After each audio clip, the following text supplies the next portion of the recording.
Hey, where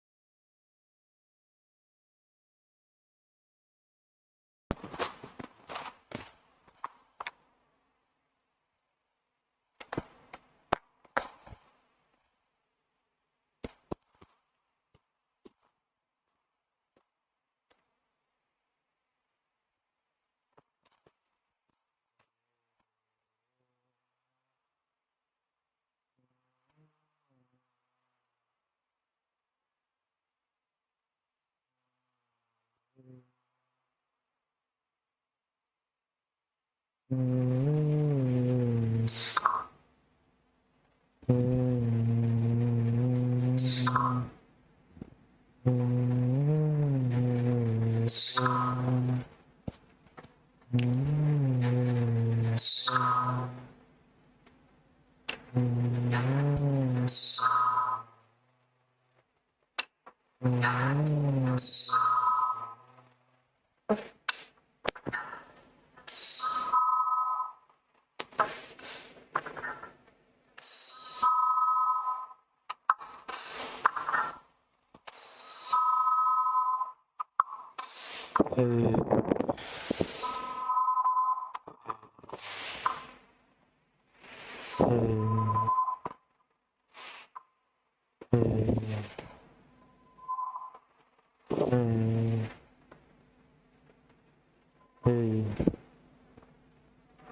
Hey, where are you? Where are you?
Hey, hey, hey, hey, where are you?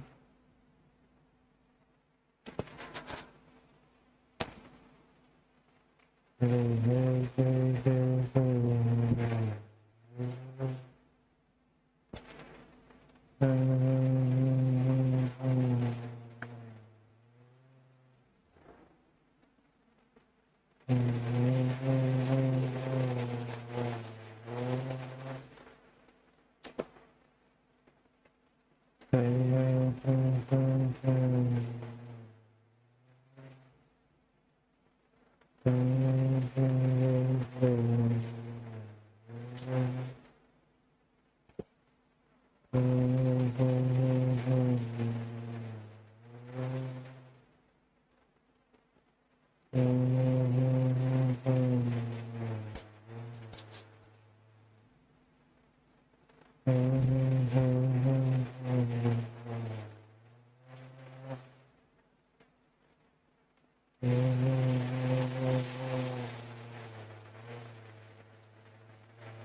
Vacation of office of member of district executive committee. 1. The office of a member of a district executive committee shall become vacant if a. The appointment of the member is revoked by the district chairperson, or b. That member 1 is elected as speaker of the district council. 2. Resigns from office.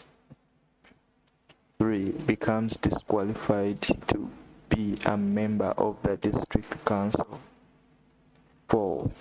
Is unable to perform his or her functions due to mental or physical incapacity or dies.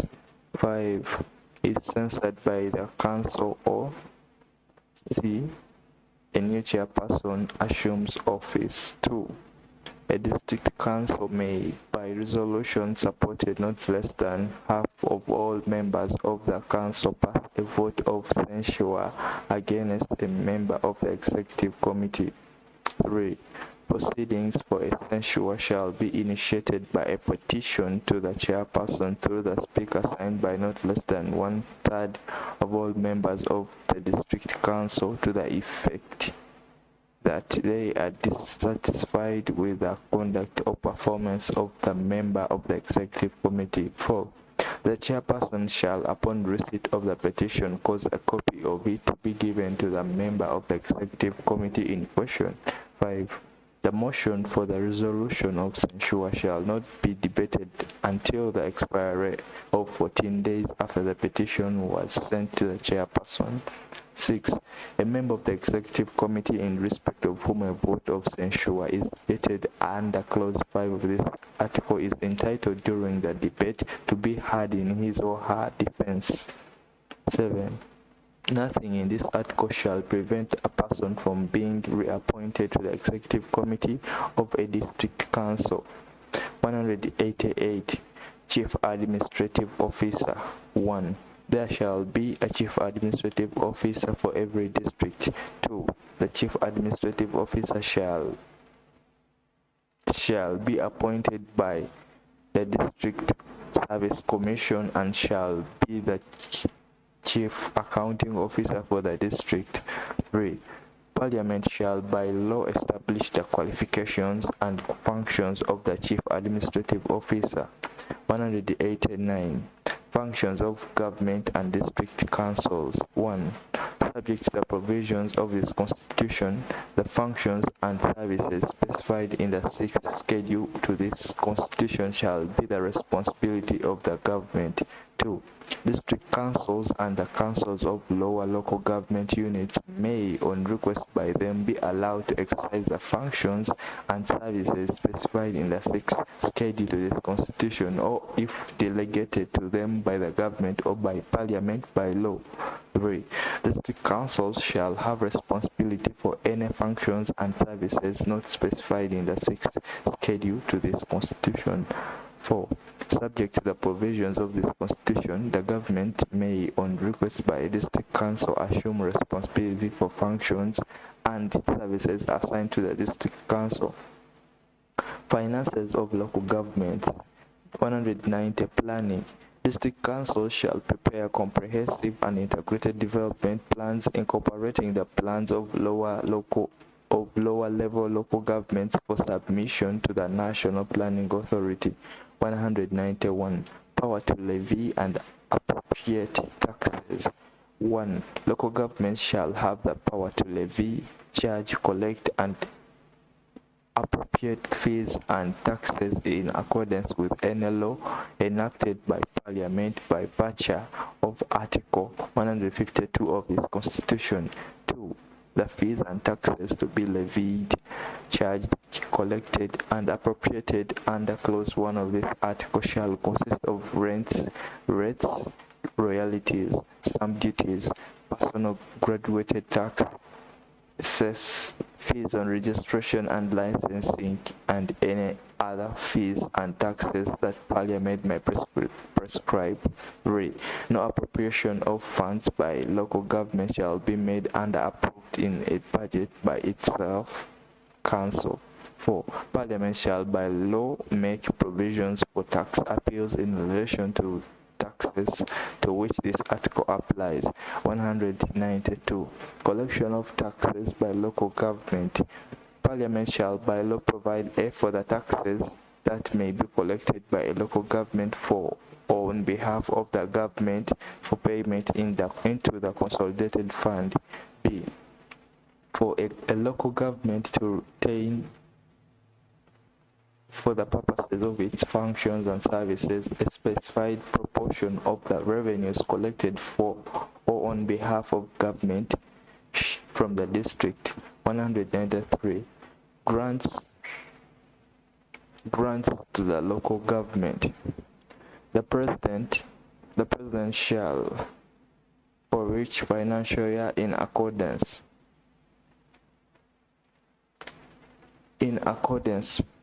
the President shall, for each financial year, in accordance with this Constitution, cause to be presented to Parliament proposals as to the monies to be paid out of the consolidated fund as A.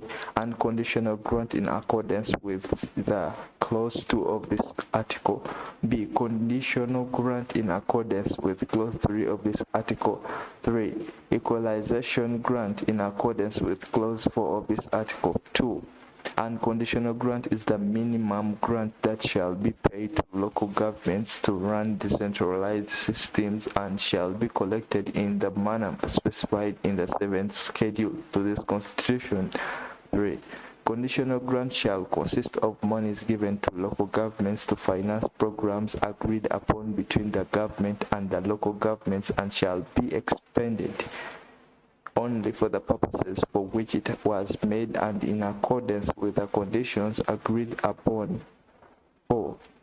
Equalization grant is the money to be paid to local governments for giving subsidies or making special provisions for the least developed districts and shall be based on the degree to which a local government unit is lagging behind the national average standard for a particular service. 5. District councils shall be obligated to indicate how conditional and equalization grants obtained from the government are to be passed on to the lower levels of local government. 6. The proposals made under Clause 1 of this article shall be made at the same time as the estimates of revenue and expenditure under Article 155 of this Constitution and shall state the sums of money that are to be paid to each local government. 7. The proposals made under this article shall form part of the Appropriation Act as provided for in Article 156 of this Constitution. 194. Local Government Finance Commission. 1. There shall be a Local Government Finance Commission which shall consist of 7 members appointed by the President. 2. Of the 7 members referred to in Clause 1 of this Article, 4 shall be nominated by local governments. 3.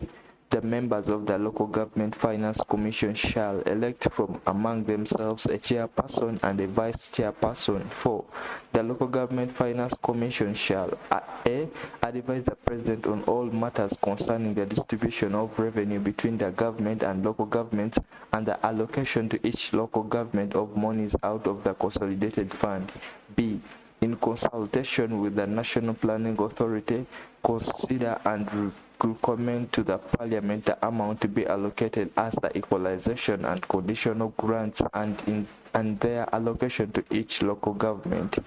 C. Consider and recommend to the President potential sources of revenue for local governments. D. Advise the local governments on appropriate tax levels to be levied by local governments. C. Perform such other functions as Parliament shall prescribe. 5. The expenses of the Commission, including salaries, allowances, and pensions payable to persons serving with the Commission, shall be charged to the Consolidated Fund. 195.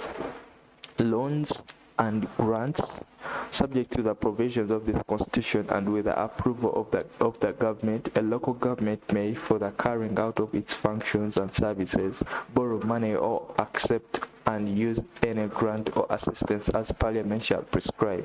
196. Accountability.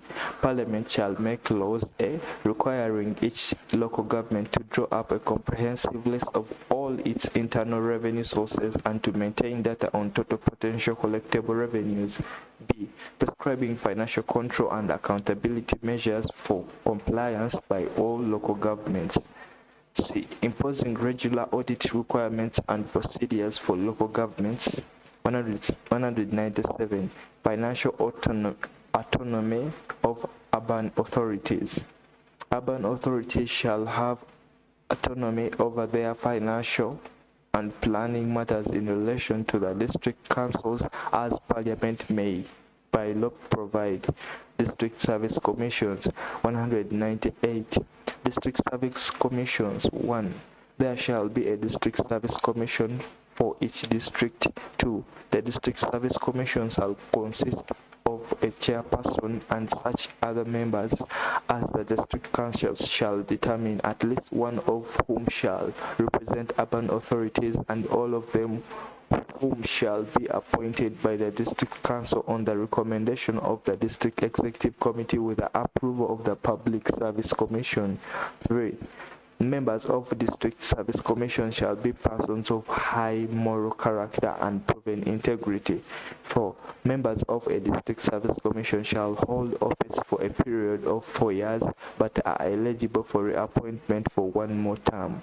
5. In the performance of its functions, a District Service Commission shall conform to the standards established by the Public Service Commission for the public service generally.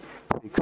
A member of District Service Commission may be removed from office by the Executive Committee of the District with the approval of the District Council and after consultation with the Public Service Commission, but may be removed only for a. Inability to perform the functions of that office arising from physical or mental incapacity, b. Misbehavior or misconduct, or c. Incompetence. 199. Secondment of staff. Subject to the provisions of this Constitution, the government may, on request by a district council, post persons to fill, assist, and complement the service of a local government. 200. Functions of District Service Commissions. 1. Subject to the provisions of this Constitution, the power to appoint persons to hold or act in an office in the service of a district, including the power to confirm appointments, to exercise disciplinary control over persons holding or acting in any such office, and to remove those persons from office, is vested in the District Service Commission. 2. The terms and conditions of service of local government staff shall conform with those prescribed by the Public Service Commission for the public service generally. 3. The District Service Commission may establish committees in respect of specialized disciplines. General. 201. Exercise of administrative functions. The functions of a district government shall be exercised in accordance with this Constitution and any other law, but the exercise of those functions shall not detract from the order, peace, and good governance of any part of Uganda. 202. Takeover of district administration by the President. 1. The President may, with the approval of 2/3 of all the members of Parliament, assume the executive and legislative powers of any district in any of the following circumstances. A. Where the district council so requests and is in the public interest to do so. B. Where a state of emergency has been declared in that district or in Uganda generally, or C. Where it has been extremely difficult or impossible for the district government to function. 2. The exercise by the President of the power conferred by this article may be done through such persons or officers as the President may appoint, and the legislative functions shall be exercised by statutory instruments. 3. Unless approved by Parliament for a longer term, the exercise by the President of the power conferred by this article shall be for a period not exceeding 90 days. 4. Upon the expiry of the term under Clause 3 of this article, A. The President shall hand back the administration of the district to the incumbent district government, or B. If the Parliament decides that the prevailing circumstances still make it impossible for the incumbent district government to resume the administration of the office, then 1. Where the unexpired term of the council is longer than 12 months, the President shall cause elections to be held for a new district council within 60 days, or where the unexpired term of the council is less than 12 months, the President shall continue to administer the district until the next elections are held. 203. Resident District Commissioner. 1. There shall be for each district a resident district commissioner who shall be a senior civil servant appointed by the President. 2. The functions of a resident district commissioner are A. To coordinate the administration of government services in the district. B. To advise the district chairperson on matters of national nature that may affect the district or its plans and programs, and particularly the relations between district and the government, and C, to carry out such functions as may be assigned by the President or prescribed by Parliament. 204. Terms and conditions of service.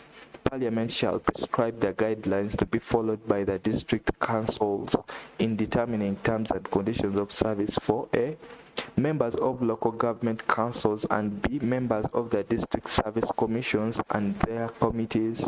205.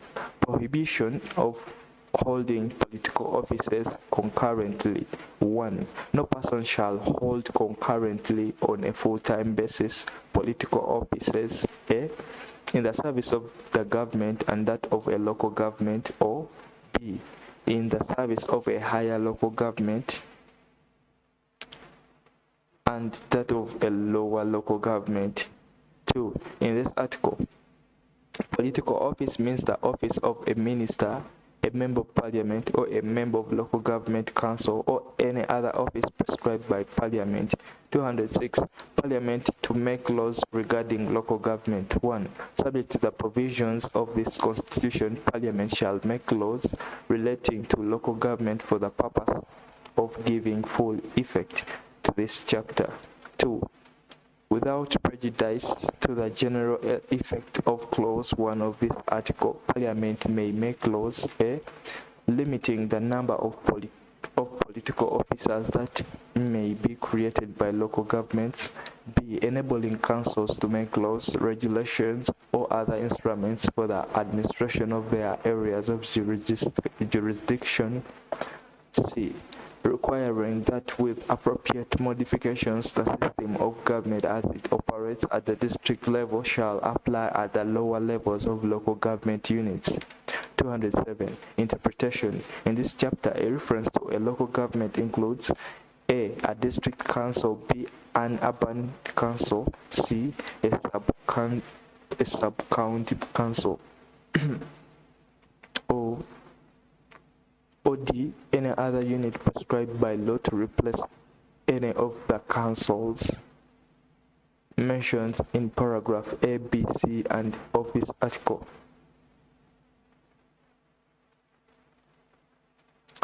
Chapter 12. Defense and National Security. Uganda People's Defense Forces. 208. Uganda People's Defense Forces. 1. There shall be armed forces to be known as the Uganda People's Defense Forces. 2. The Uganda People's Defense Forces shall be the non-partisan,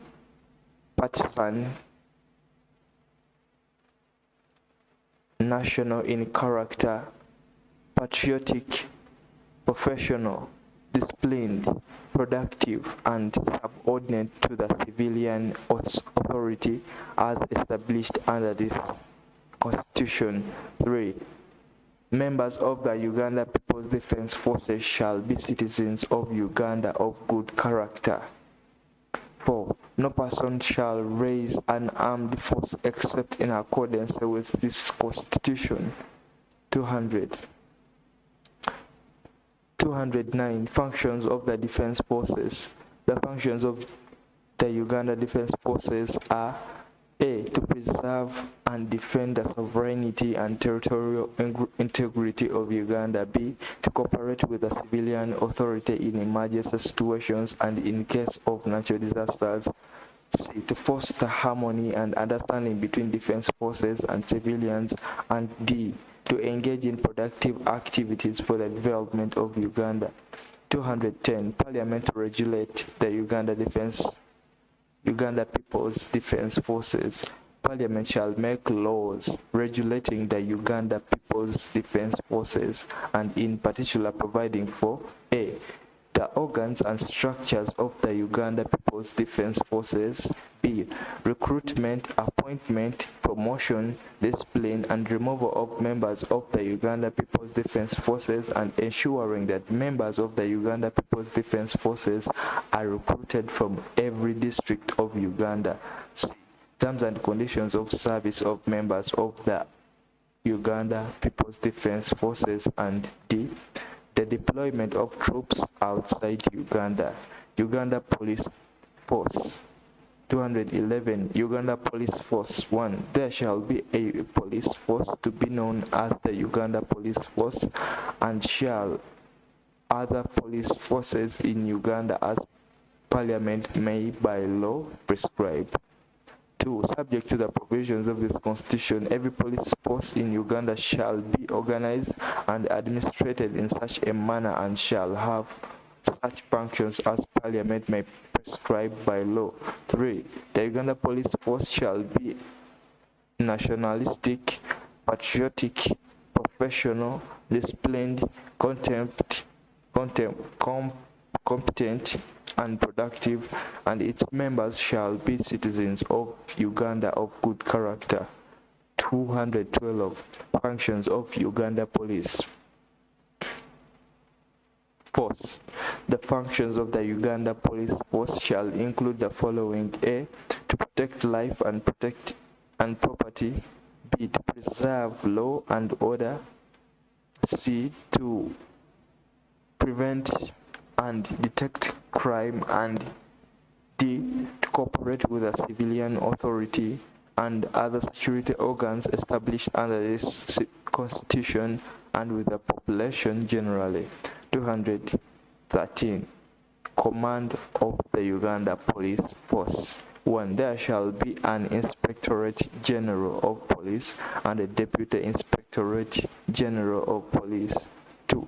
The Inspectorate General and the Deputy Inspectorate General of Police shall be appointed by President with the approval of Parliament. 3. The Uganda Police Force shall be under the command of the Inspectorate General of Police, who shall be assisted by the Deputy Inspectorate General of Police in the performance of his or her functions. 4. The performance of the functions under Clause 3 of this article, the Inspectorate General of Police shall be subject to and act in accordance with the laws of Uganda, except that on matters of policy, the President may give directions to the Inspectorate General. 5. The Inspectorate General or the Deputy Inspectorate General of Police may be removed from office by the President. 214. Parliament to regulate the Uganda Police Force. Parliament shall make laws: A. Providing for the organization and administration of the Uganda Police Force. B. Ensuring the members of the Uganda Police Force are recruited from every district of Uganda. And C. Regulating generally the Uganda Police Force. Uganda Prison Service. 215. Uganda Prison Service. 1. There shall be a prison service to be known as the Uganda Prison Service. 2. The Uganda Prison Service shall be the nationalistic, patriotic, professional, disciplined, competent, and productive, and its members shall be citizens of Uganda of good character, recruited from every district of Uganda. 216. Commissioner and Deputy Commissioner of Prisons. 1. There shall be a Commissioner of Prisons and a Deputy Commissioner of Prisons appointed by the President with the approval of Parliament. 2. The Commissioner or the Deputy Commissioner of Prisons may be removed by the President. 217. Parliament to regulate the Uganda Prison Service. Parliament shall make laws: A. Providing for the organization, administration, and functions of the Uganda Prison Service. B. Ensuring that members of the Uganda Prison Service are recruited from every district of Uganda. And C. Regulating generally the Uganda Prison Service. Intelligence Services. 218. Intelligence Services. 1. Parliament may by law establish intelligence services and may prescribe their composition, functions, and procedures. 2. No intelligence service shall be established by the government except by or under an act of Parliament. National Security Council. 219. National Security Council. There shall be a National Security Council which shall consist of the President as chairperson and such other members as Parliament may determine. 220. Functions of the National Security Council. The functions of the National Security Council are A. To inform and advise the President on matters relating to national security, and B. Any other functions prescribed by Parliament General. 221. Security organizations to observe human rights. It shall be the duty of the Uganda People's Defense Forces and any other armed force established in Uganda, the Uganda Police Force and any other police force, the Uganda Prison Service, all intelligence services, and the National Security Council to observe and respect human rights and freedoms in the performance of their functions. 222. Parliament to regulate possession and use of firearms and ammunition. Parliament shall make laws to regulate the possession and use of firearms and ammunition.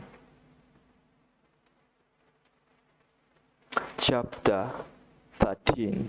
Inspectorate of Government. 222. 223.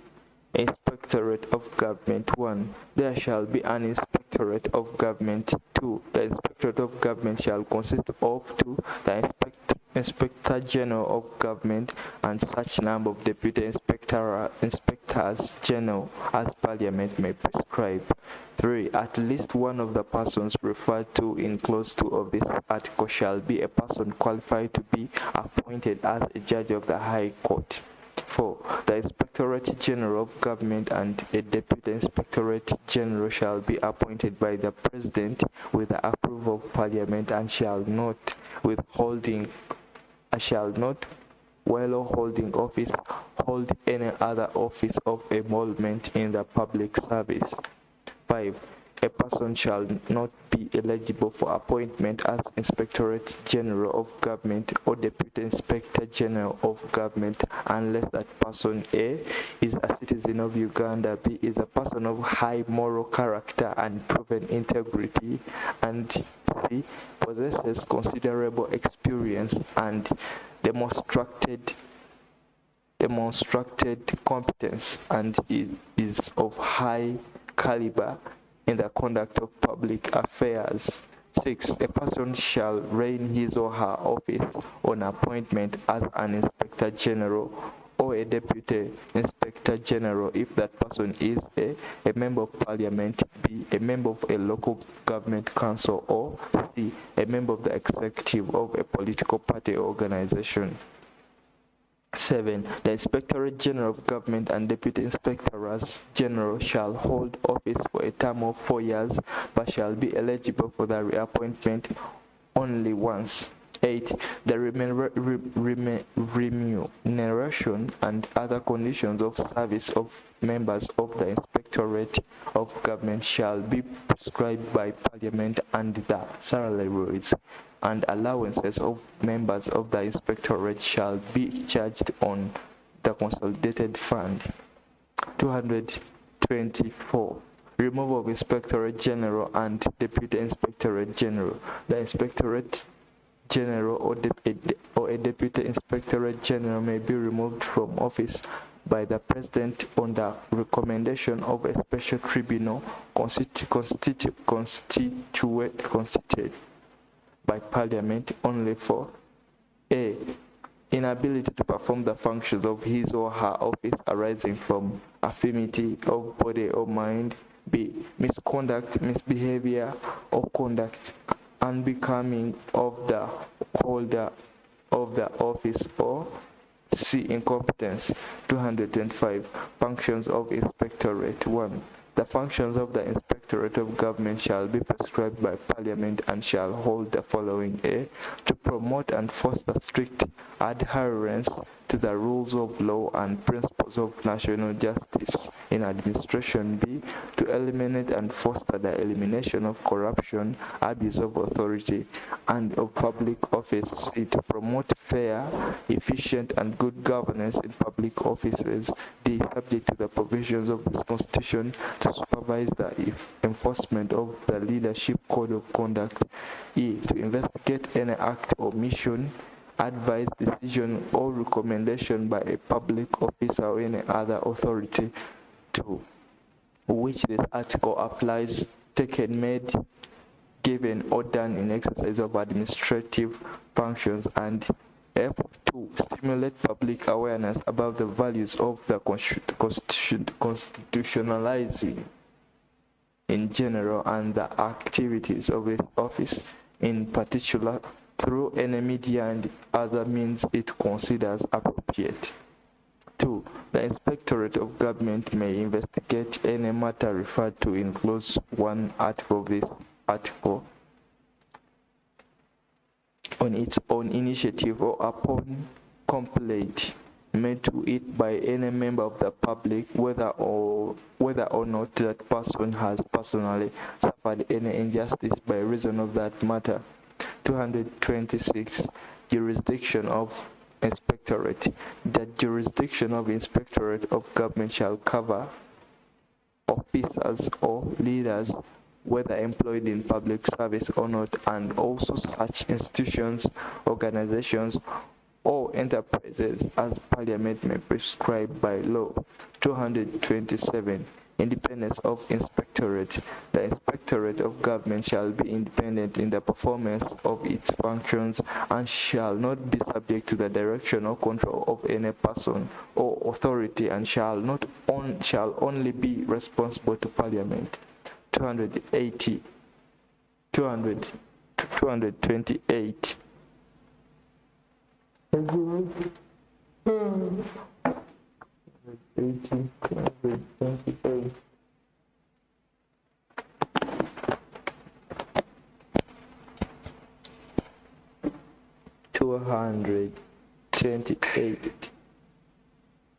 The Inspectorate of Government may establish branches at district and other administrative levels as it considers fit for the better performance of its functions.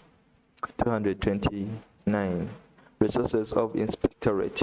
1. The Inspectorate of Government shall have an adequate and independent.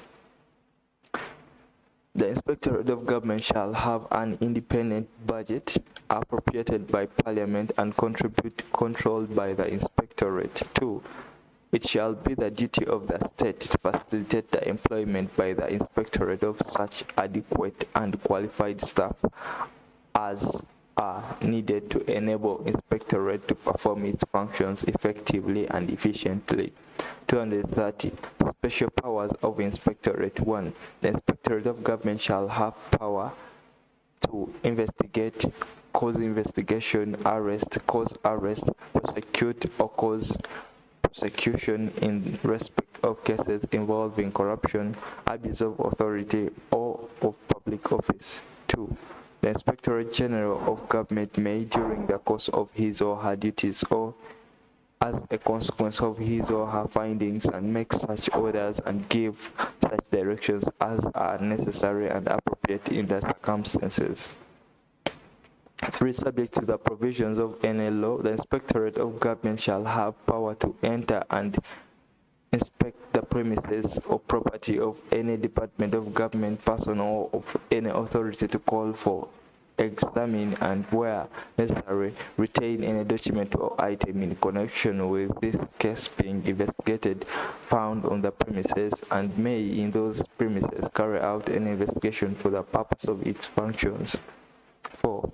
The Inspectorate of Government shall, when enforcing the Leadership Code of Conduct, have all the powers conferred on it by this chapter in addition to any other powers conferred by law.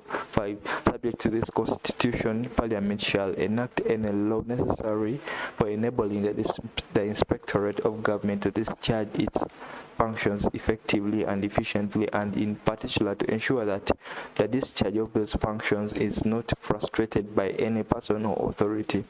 231. Reports of Inspectorate. 1. The Inspectorate of Government shall submit to Parliament at least once in every 6 months a report on the performance of its functions, making such recommendations as it considers necessary and containing such information as Parliament may require. 2. 2.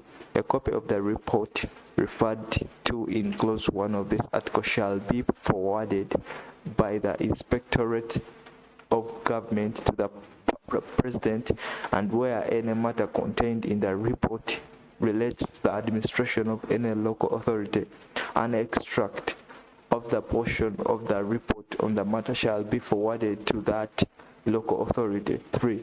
The Speaker shall lay before Parliament the report submitted under clause 1 of this article within 30 days after this it has been submitted, if Parliament is then in session, or if Parliament is not in session, within 30 days after the commencement of its next following session.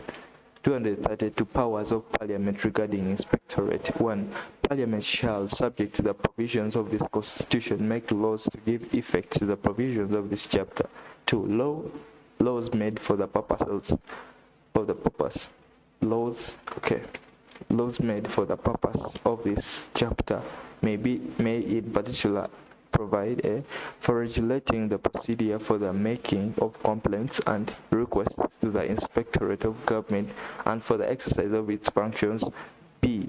For the conferring such powers on it and imposing such duties on persons concerned as are necessary to facilitate it in the performance of its functions. C. For ensuring accessibility to services of the Inspectorate by the general public and decentralizing the exercise of those functions, and where necessary for enabling the delegation by the Inspectorate of any of those functions to other authorities or persons at district or lower local government levels. And D. For regulating the functions of the Inspectorate of Government in relation to other institutions or bodies established under this Constitution or any other law. Chapter 14. Leadership Code of Conduct. 233. Leadership Code of Conduct. 1. Parliament shall by law establish a leadership code of conduct for persons holding such offices as may be specified by Parliament. 2. The leadership code of conduct shall require specified officers to declare their incomes, assets, and liabilities from time to time and how they acquired or incurred them, as the case may be. B. Prohibit conduct 1. Likely to compromise the honesty, impartiality, and integrity of specified officers. 2. Likely to lead to corruption in public affairs. Or 3. Which is determined to the public good or welfare or good governance. C. Prescribe the penalties to be imposed for breach of the code without prejudice to the application of criminal penalties prescribed for the breach in question. D. Prescribe powers, procedures, and practices for ensuring the effective enforcement of the code. And E. Make any other provisions as may be necessary for ensuring the promotion and maintenance of honesty, probity, impartiality, and integrity in public affairs and the protection of public funds and other public property. 234. Enforcement of code. The leadership code of conduct shall be enforced by the Inspectorate of Government or such other authority as Parliament may by law prescribe. 235.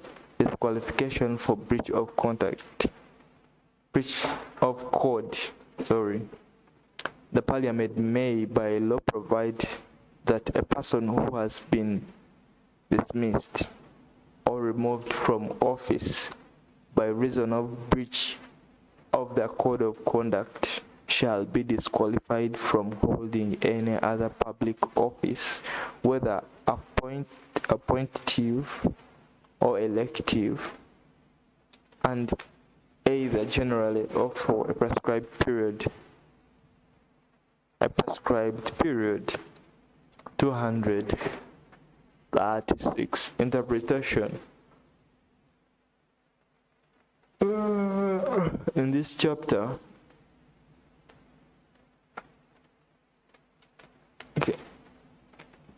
let's see. Where are we? Okay.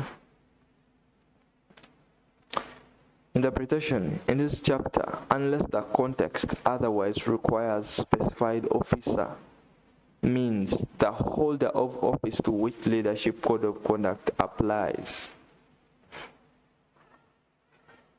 Chapter 15, Land and Environment. Land, 237. Land ownership. 1. Land in Uganda belongs to the citizens of Uganda and shall vest in them in accordance with the land tenure systems provided for in this Constitution. 2. Notwithstanding clause 1 of this article, A. The government or a local government may,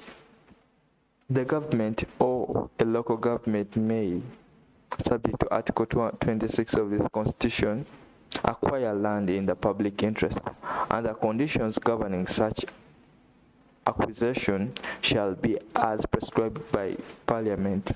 B. The government or a local government, as determined by the Parliament by law, shall hold in trust for the people and protect national lakes, rivers, wetlands, forest reserves, game reserves, national parks, and any land to be reserved for ecological and touristic purposes for the common good of all citizens. 3. Non-citizens may require leases in land in accordance with the laws prescribed by Parliament, and the laws so prescribed shall define a non-citizen for the purposes of this paragraph. 3. Land in Uganda shall be owned in accordance with the following land tenure systems: A. Customary. B. Freehold. C. Milo. And D. Leasehold. 4. On the coming into force of this Constitution, A.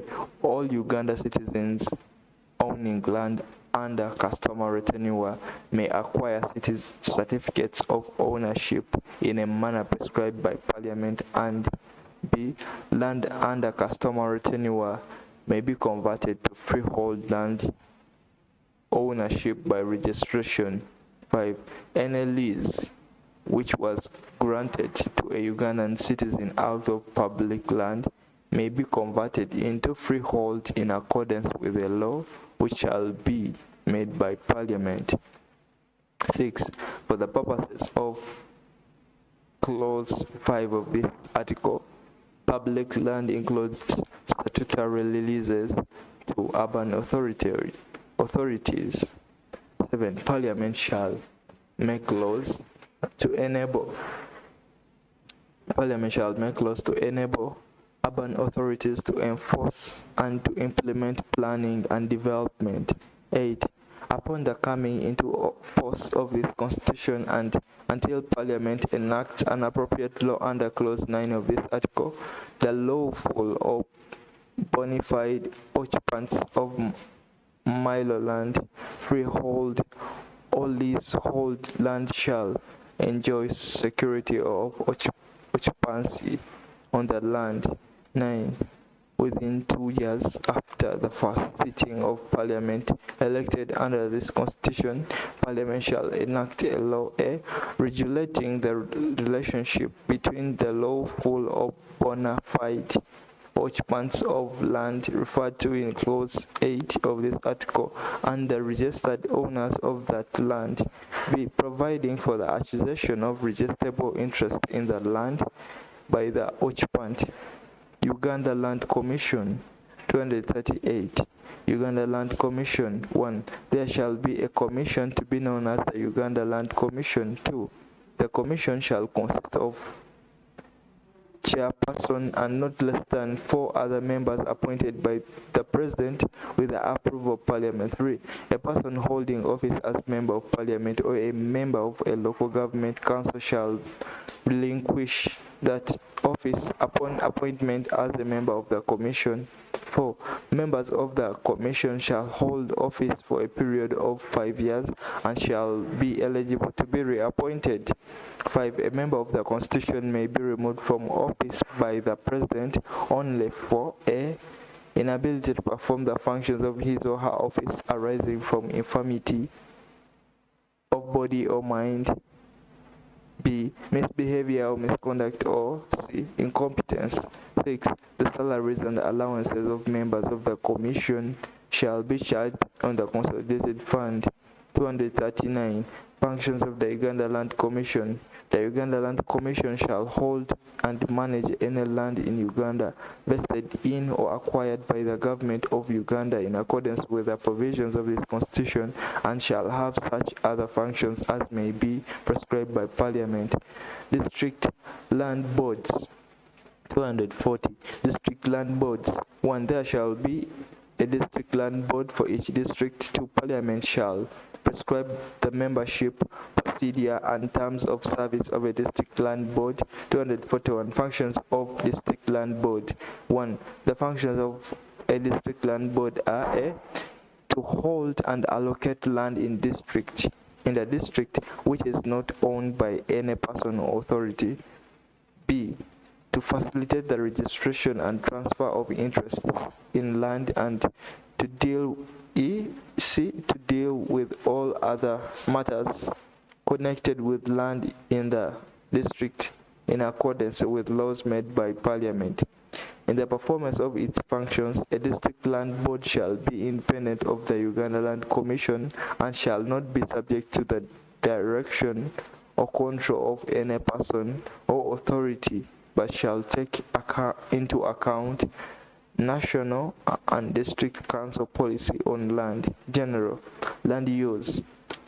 242. Land use. Government may, and the laws made by Parliament and policies made from time to time regulate the use of land. 243. Land tribunals. 1. Parliament shall by law provide for the establishment of land tribunals. 2. The jurisdiction of a land tribunal shall include A.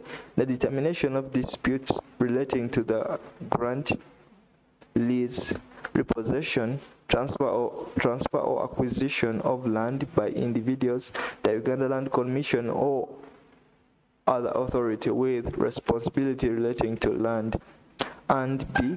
The determination of any disputes relating to the amount of compensation to be paid for land acquired. 3. The chairperson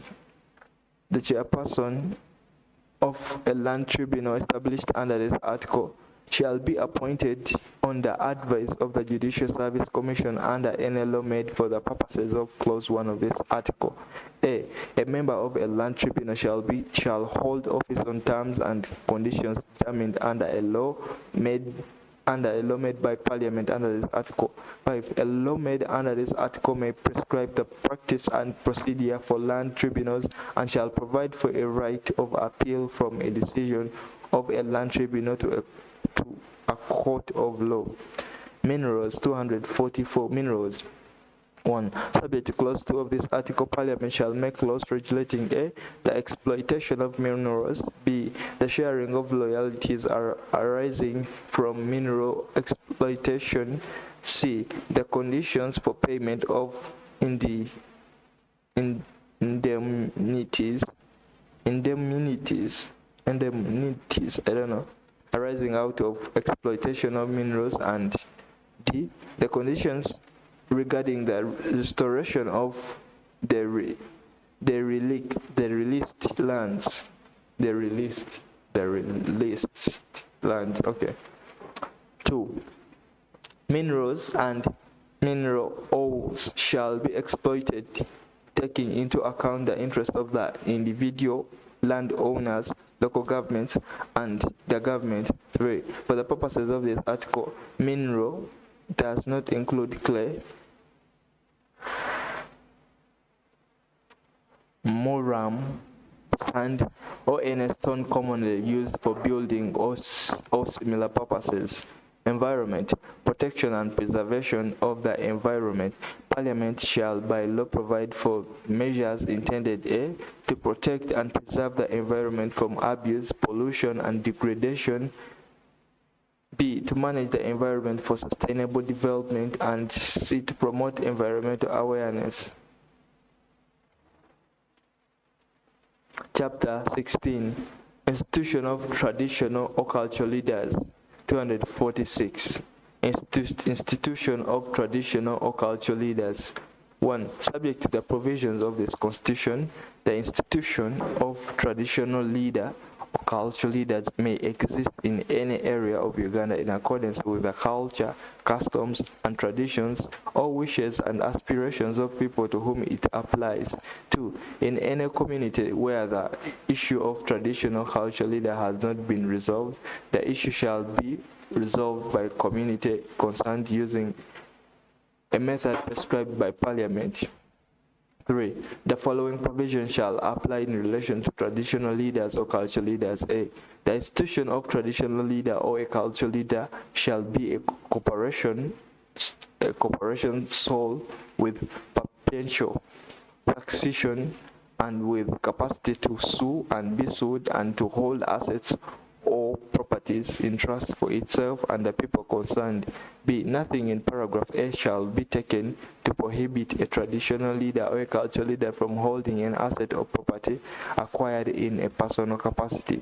C. A traditional leader or cultural leader shall enjoy such privileges and benefits as may be conferred by the government and local government, or as that leader may be entitled to under culture, customs, and tradition. D. Subject to paragraph F of this clause, no person shall be compelled to pay a legacy or contribute to the cost of maintaining a traditional leader or cultural leader. E. A person shall not, while remaining a traditional leader or cultural leader, join or participate in partisan politics. The traditional leader or a cultural leader shall not have or exercise any administrative, legislative, or executive powers of government or local government. 200. 4. The allegiance and privileges accorded to a traditional leader or a cultural leader by virtue of that office shall not be regarded as a discriminatory practice prohibited under Article 200, under Article 21 of this Constitution, but any custom, practice, usage, or tradition relating to a traditional leader or cultural leader which detracts from the rights of any person as guaranteed by this Constitution shall be taken to be prohibited under that article. 5. For the avoidance of doubt, the institution of traditional leader or cultural leader existing immediately before the coming into existence of this Constitution shall be taken to exist in accordance with the provisions of this Constitution. 6. For the purposes of this article, traditional or cultural leader means a king or similar traditional leader or cultural leader by whatever name called, who derives allegiance from the fact of birth or descent in accordance with the customs, traditions, usage, or concept of the people led by that traditional or cultural leader. Chapter 17, General and Miscellaneous. Miscellaneous. Okay. 247. Administration of estates. Parliament shall, A, by law, establish an efficient, fair, and expeditious machinery for the administration and management of the estates of deceased persons, and B, under the law referred to in paragraph A of this article, ensure that the services of the department or organization established for the purpose are decentralized and accessible to all persons who may reasonably require those services, and that the interests of all beneficiaries are adequately protected. 248. Law Reform Commission. 1. There shall be a law reform commission for Uganda, the composition and functions of which shall be prescribed by Parliament by law. 2. The Law Reform Commission established under Clause 1 of this article shall publish periodic reports on its findings and submit annual reports to Parliament. 249. Disaster Preparedness and Management Commission. 1. There shall be a Disaster Preparedness and Management Commissions for Uganda to deal with both natural and man-made disasters. 2. Parliament shall, for the purposes of this article, prescribe the composition, functions, and procedure for implementation of the functions of the Commission. 250. Legal proceedings by or against the government. 1. Where a person has a claim against the government, that claim may be enforced as a right by proceedings taken against the government for that purpose. 2. Civil proceedings by or against the government shall be instituted by or against the Attorney General, and all documents required to be served on the government for the purpose of or in connection with those proceedings shall be served on the Attorney General. 3. Parliament may by law make provisions for the purposes of Clause 1 of this article. 4. In the title of any criminal proceedings, the prosecution shall be designated by the word Uganda. 251. Performance of functions of commissions and authorities. 1. Any commission or authority established by this Constitution may, subject to the provisions of this Constitution, regulate its own procedure or confess powers or impose duties on any officer or authority of the government for the purpose of discharging its functions. 2. Subject to the provisions of this Constitution, any decision of any commission or authority established by this Constitution shall require the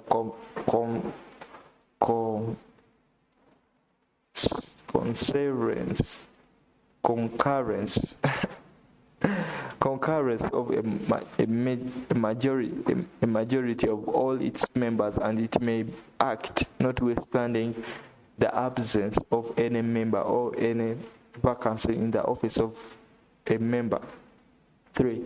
In this article, commission of authority includes a council, a committee of commission of authority.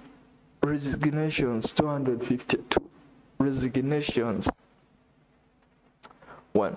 Except otherwise provided in this Constitution, any person who is appointed or elected to any office established by this Constitution may resign from that office by writing signed by that person, addressed to the person or authority by whom he or she was appointed or elected. 2. The resignation of a person from any office established by this Constitution shall take effect in accordance with the terms on which that person was appointed, or if there are no such terms, when the writing signifying the resignation is received by the person or authority to whom it is addressed, or by any person authorized by that person or authority to receive it.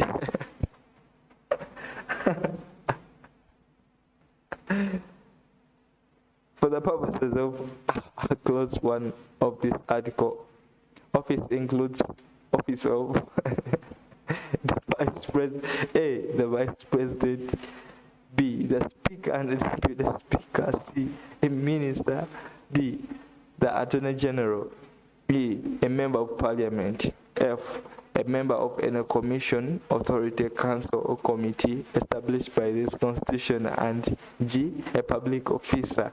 4. Subject to the provisions of this article, Parliament may make laws providing for the resignation of persons holding offices established by this Constitution not provided for in this article. 253. Reappointments and concurrent appointments. 1. Where any person has vacated an office established by this Constitution, the person may, if qualified, again be appointed or elected to hold that office in accordance with the provisions of this Constitution. 2. Where a power is conferred by this Constitution on any person to make any appointment to any office, he or she may appoint a person to that office even while another person holds the office, when that person is on leave of absence pending the relinquishment of the office. Relinquishment.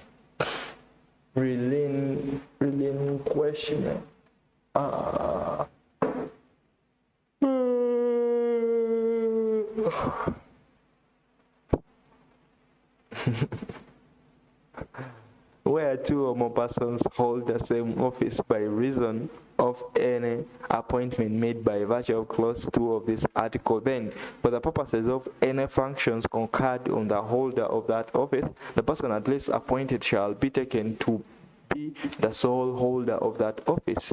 254. Pension. 1. A public officer shall, on retirement, receive such pension as is compensated. A public officer shall, on retirement, receive such pension as is commensurate with his or her rank, salary, and length of service. 2. The pension payable to any person shall be exempt from tax and shall be subject to periodic review to take account of changes in value of money. 3. The payment of pension shall be prompt and regular and easily accessible to pensioners. 255. Rights of citizens to demand referenda. Parliament may by law make provision for the right of citizens to demand the holding by the Electoral Commission of a referendum, whether national or in any particular part of Uganda on any case. 256. Manner of administering oaths. The oaths specified in the 4th schedule to this constitution shall be administered in a manner prescribed by law. 257. Interpretation. In this constitution, unless the context otherwise requires a act of parliament means a law made by parliament. Article means an article of this constitution. C. Child means a person under the age of 18 years. Court means a court of judicature established by or under the authority of this constitution. E. Court of appeal means the Court of Appeal of Uganda. F. District means a district referred to in Article 5 of this constitution. F. G. District council means a district council established under Article 180 of this constitution. H. Education service means any part of the public service established as the education service by parliament by law in conformity with the constitution. I. Financial year means the period of 12 months ending on the 30th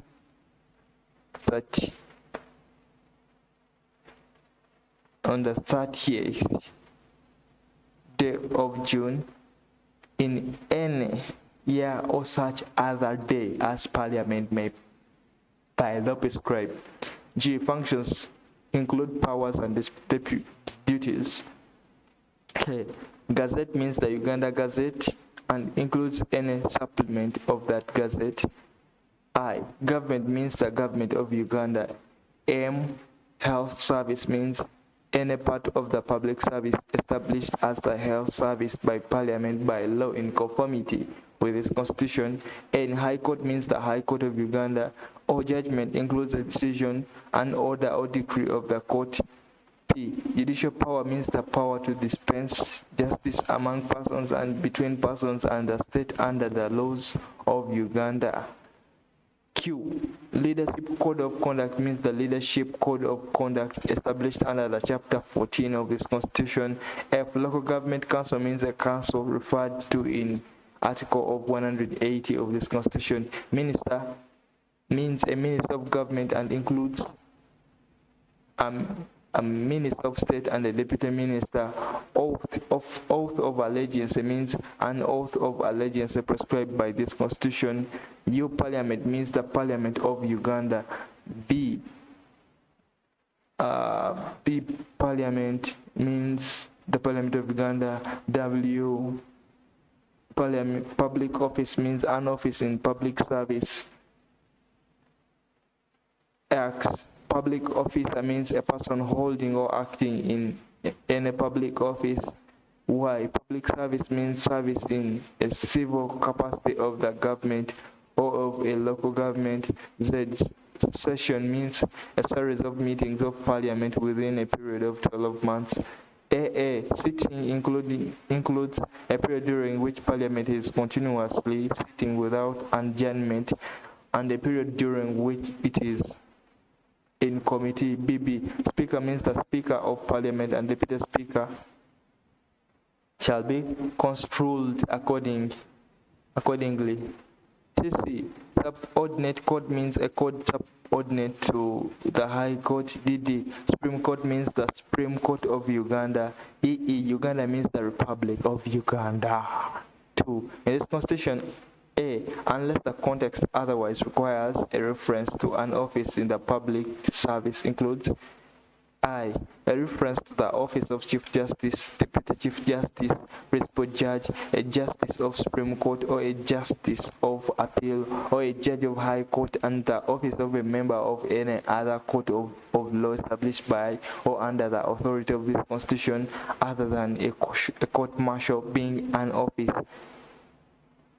the emoluments of which are paid directly from the consolidated fund or directly out of monies provided by Parliament. And 2, a reference to the office of a member of the Uganda Police Force, the Uganda Prison Service, and the Education Service and the Health Service. A reference to an office in the public service does not include a reference to the office of the President, the Vice President, the Speaker or the Deputy Speaker, a Minister, the Attorney General, a Member of Parliament, or a member of any commission, authority, council, or committee established by this Constitution. 3. In this Constitution, unless the context otherwise requires a reference to the holder of any office by the term designating that office, includes a reference to any person for the time being lawfully acting in or performing the functions of that office. For the purposes of this Constitution, a person shall not be considered as holding a public office by reason only for the fact that that person is in receipt of a pension, or a similar allowance in respect of service under the government. 5. The power to remove a public officer from office includes the power to require or permit that officer to retire from public service, except that nothing in this clause confers on any person or authority power to require the retirement of a person holding public office for which the method of retirement or removal is specifically provided for this Constitution. 6. Any provision in this Constitution that vests in any person or authority power to remove a public officer from office shall not prejudice the power of any person or authority to abolish any office or any law providing for the compulsory retirement of public officers generally, or any class of public officer on attaining an age specified in that law. 7. Where power is vested by the Constitution in any person or any authority to appoint any person to act in or perform the functions of any office, if that holder of the office is unable to perform those functions, not such appointment shall be called in question on the ground that the holder of that office was able to perform those functions. 8. Where any power is conferred by this Constitution to make any such statutory instrument or rule, or pass any resolution or give any direction, the power shall be construed as including the power exercisable in like manner to amend or revoke any such statutory instrument, role, or resolution or direction. 9. In this constitution, references to the amendment of any of the provisions of this constitution or any act of parliament include references to the alteration, modification, or reenactment with or without amendment or modification of that provision, the suspension or repeal of that provision, and the making of a different provision in the place of that provision.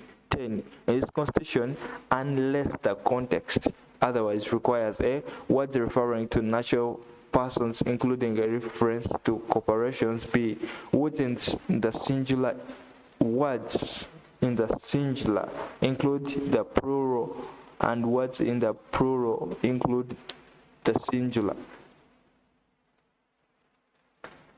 C. Words directing or empowering a public officer to do any act or thing otherwise applying to that officer by the designation of the office of that person, including the successors in office and all deputies and other assistants of that person. 258. Ratification of certain acts relating to the procedure of Parliament. Subject to Article 92 of this Constitution. A. No act, resolution, or decision passed or taken or purported to have been passed or taken by Parliament at any time after the commencement of this Constitution using the procedure of voting by voice vote, namely by the voices of a yes for those in favor of this question and noes for those against the question, shall be taken to be invalid by person of the use of that procedure. B. No act passed or purported to have been passed by Parliament at any time after the commencement of this Constitution shall be taken to be invalid by any reason of the fact that the bill for the act was not discussed and recommendations made on it to Parliament by a standing committee. Chapter 18. Amendment of the Constitution. 259. Amendment of the Constitution. 1. Subject to the provisions of this Constitution, Parliament may amend by way of addition, variation, or repeal any provision of this Constitution in accordance with the procedure laid down in this chapter. 2. The Constitution shall not be amended except by an Act of Parliament. A. The sole purpose of which is to amend this Constitution, and B. The Act has been passed in accordance with this chapter. 260. Amendments requiring a referendum. 1. A bill for an Act of Parliament seeking to amend any of the provisions specified in Clause 2 of this article shall not be taken as passed unless A. It is supported at the second and third readings in Parliament by not less than 2/3 of all members of Parliament, and B. It has been referred to a decision of people and approved by them in a referendum. 2. The provisions referred to in Clause 1 of this article are A. This article. B. Chapter 1, Articles 1 and 2. C. Chapter 4, Articles 444. D. Chapter 5, Articles 69, 74, and 75. E. Chapter 6, Article 72. 2. Chapter F. Chapter 7, Article 105, 1. G.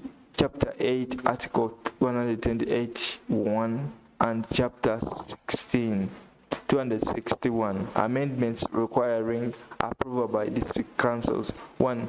A bill for an Act of Parliament seeking to amend any of the provisions specified in Clause 2 of this article shall not be taken as passed unless A. It is supported at the second and third readings in Parliament by not less than 2/3 of all members of Parliament, and B. It has been ratified by at least 2/3 of members of the district council in each of at least 2/3 of all districts of Uganda.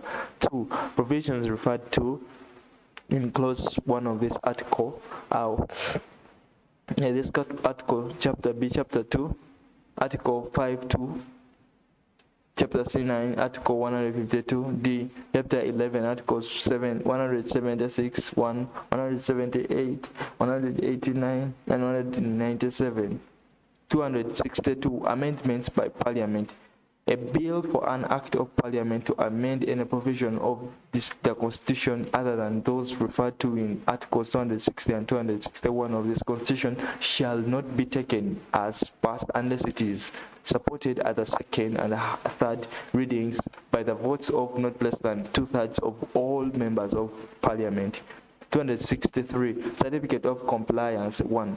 Votes on the second and third readings referred to in Articles 260 and 261 of this Constitution shall be separated by at least 14 sitting days of Parliament. 2. A bill for the amendment of this Constitution which has been passed in accordance with this chapter shall be assented to by the Parliament only if it is accompanied by a certificate of the Speaker that the provisions of this chapter have been complied with within relation to it, and B, in the case of a bill to amend a provision to which Article 260 or 261 of this Constitution applies, it is accompanied by a certificate of the Electoral Commission that the amendment has been approved at a referendum or as the case may be ratified by the district councils in accordance with this chapter.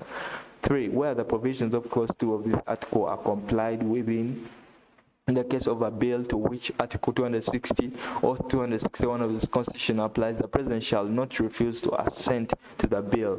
4. Where in the case of a bill to which Clause 3 of this article applies, the President A. refuses to assent to the bill, or B. refuses to assent to the bill within 30 days after the bill is submitted, the President shall be taken to have assented to the bill, and the Speaker shall cause a copy of the bill to be laid before Parliament, and the bill shall become law without the assent of the President. Chapter 19. Transitional Provisions. 264. Transitional Government. 1.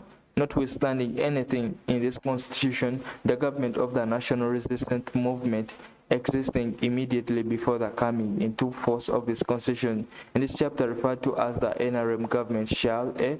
continue in office until a new government is elected in accordance with this Constitution. A. B. as far as possible, exercise its functions in such a manner and with such modifications as are necessary to bring them into conformity with the provisions of this Constitution. 2. The elections provided for in Clause 1 of this article shall be held within 9 months after the promulgation of this Constitution. 265. Particular functions of the transitional government. The appropriate organs of the NRM government shall take such measures that are necessary or practical to give effect to the provisions of this Constitution, and in particular, but without prejudice to the generality of the foregoing, shall A.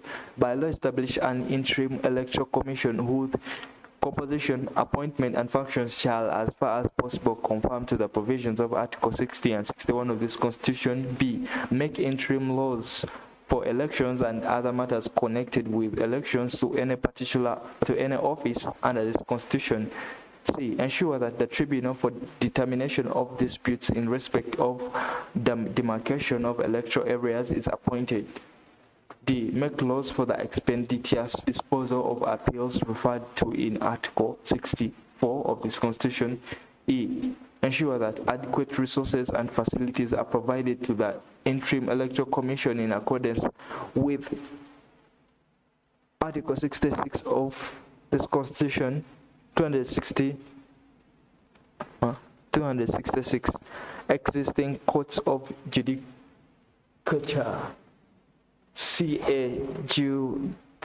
Judicature. The Supreme Court and the High Court. 266. Existing courts of judicature.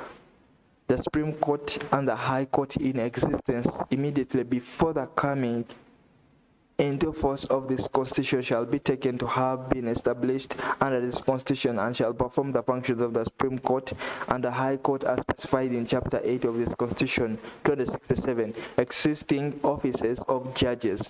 1. A justice of the Supreme Court or a judge of the High Court holding office immediately before the coming into office of this Constitution shall continue to hold office as if appointed to that office under this Constitution. 2. Any person to whom this article applies shall, on the coming into force of this Constitution, be deemed to have taken and subscribed to the oath of allegiance and the judicial oath as prescribed by this Constitution or any other law. 268. Interim membership of Court of Appeal. Upon the coming into constitution of this Constitution, upon the coming into force of this Constitution, and until justice of the Court of Appeal are appointed and under Article 134 of this Constitution, the Chief Justice shall, in consultation with the Principal Judge, from time to time designate such number of judges of the High Court as may be necessary to constitute the Court of Appeal. 269. Existing offices. 1. Subject to the provisions of this article, every person who immediately before the coming into force of this Constitution held or was acting in any office established by or by virtue of the Constitution then in force, so far is consistent with the provision of this Constitution, shall be taken to have been appointed as from the coming into force of this Constitution to hold or to act in the equivalent office under this Constitution. 2. The provisions of this article shall not prejudice any powers conferred by or under this Constitution or any other law or any person or authority to make provisions for the abolition of office or for the removal from office of persons holding or acting in any office and for requiring persons to retire from office. 3.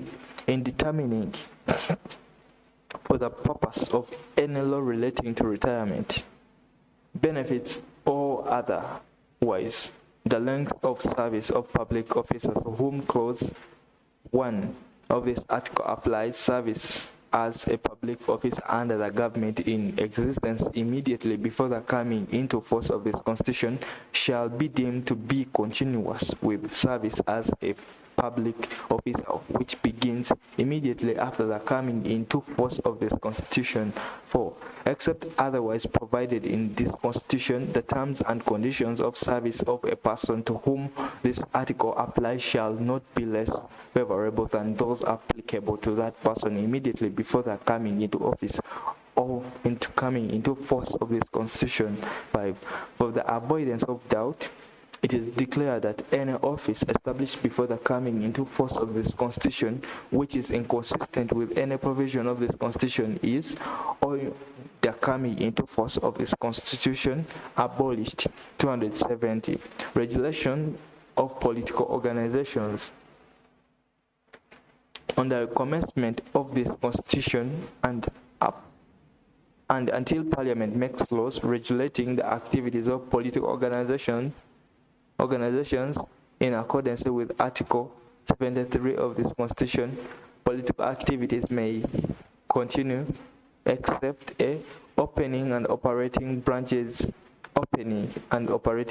offices, be holding delegates, conferences, C. Holding public rallies, D. Sponsoring or offering a platform to or in any way campaigning for or against a candidate for any public elections, E. Carrying on any activities that may interfere with the movement political system for the time being in force. 271. Existing political parties or organizations, notwithstanding the provisions of this Article 72 of this Constitution, but subject to the Article 270 of this Constitution, the political parties or organizations in the existence immediately before the coming into force of this Constitution shall continue to exist and operate in conformity with the provisions of this Constitution until Parliament makes laws relating to the registration of political parties and organizations. 272. Past elections. 1. Notwithstanding the provisions of this article of this Constitution, the first presidential, parliamentary, local government, and other public elections after the promulgation of this Constitution shall be held under the movement political system. 2 years before the expiration of the term of the first parliament elected under this Constitution, any person shall be free to canvass for public support for a public system of his or her choice for the purposes of referendum. 3. During the last of the fourth year of the term of parliament referred to in clause 2 of this article, a referendum shall be held to determine the political system the people of Uganda wish to adopt. 4. Parliament shall enact laws to give effect to the provisions of this article. 273. Appointment of certain officers. The first appointments to the following officers shall be made within 6 months after the assumption of office of the first president elected in accordance with the provisions of this Constitution. A. The chairperson and other members of the Uganda Human Rights Commission. B. The chairperson and other members of the Electoral Commission. C. The Inspectorate General of Government and the Deputy Inspectors General. And D. The chairperson, deputy chairperson, and other members of the Judicial Service Commission. 274. Existing law. 1. Subject to the provisions of this article, the operation of the existing law after the coming into force of this Constitution shall not be affected by the coming into force of this Constitution, but the existing law shall be construed with such modifications, adaptations, qualifications, and exemptions as may be necessary to bring it into conformity with this Constitution. 2.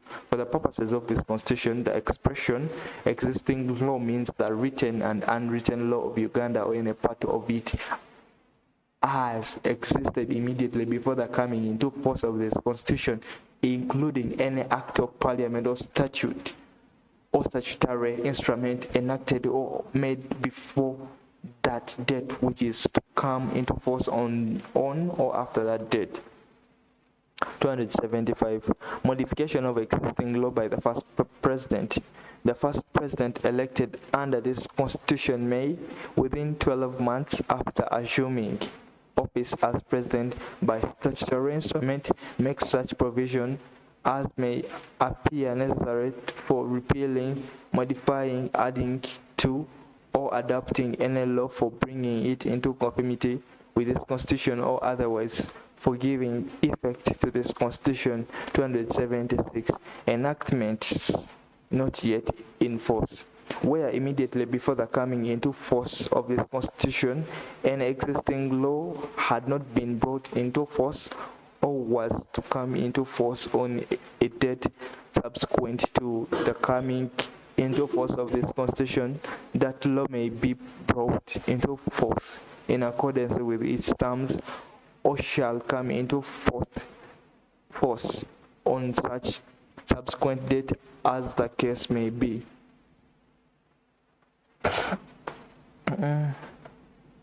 277. Provisions regarding urban authorities.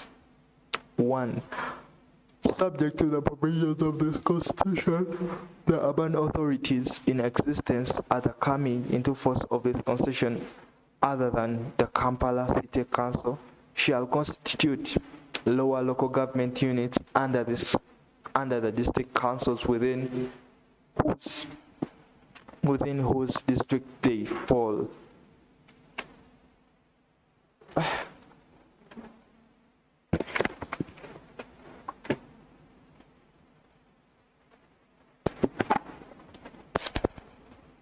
Subject to the powers of Parliament.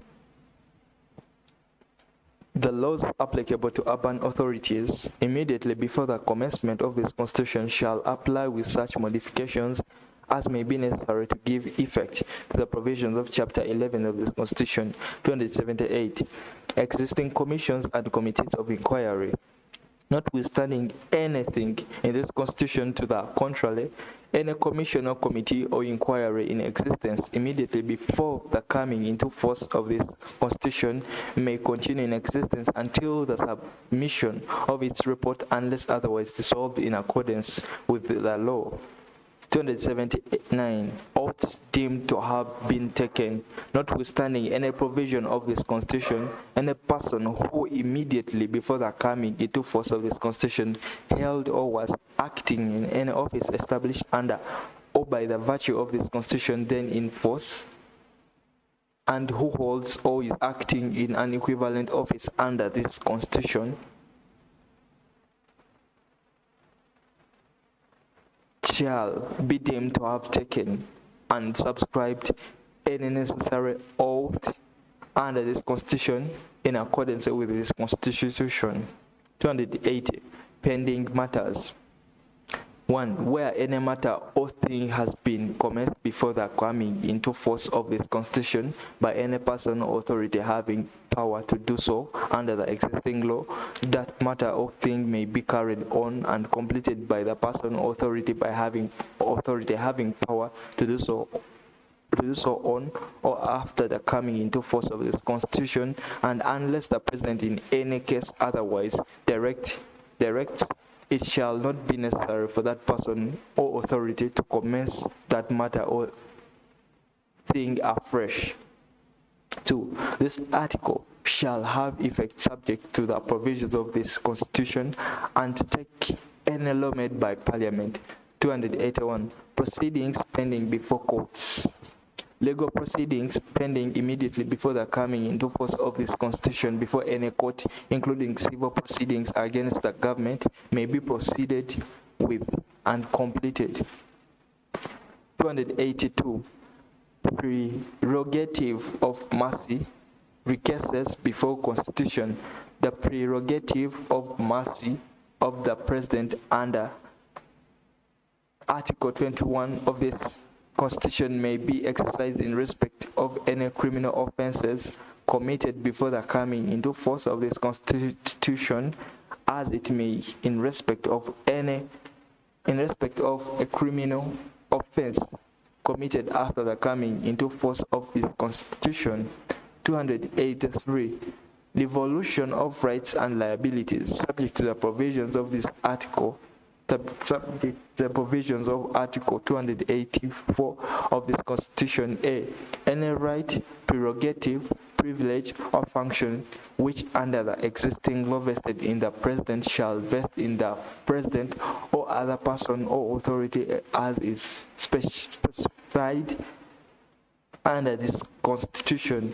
B. Any right, privilege, obligation, liability, or function vested in or subsisting against the government by or under an existing law shall continue to so vest or subsist. 284. Succession to property. 1. All property, whether movable or immovable, and all assets which immediately before the coming into force of this Constitution were vested in any authority or person for the purposes of or in right of government or in the government shall, on the coming into force of this Constitution, vest in the government subject to the provisions of Chapter 15 of this Constitution. 2.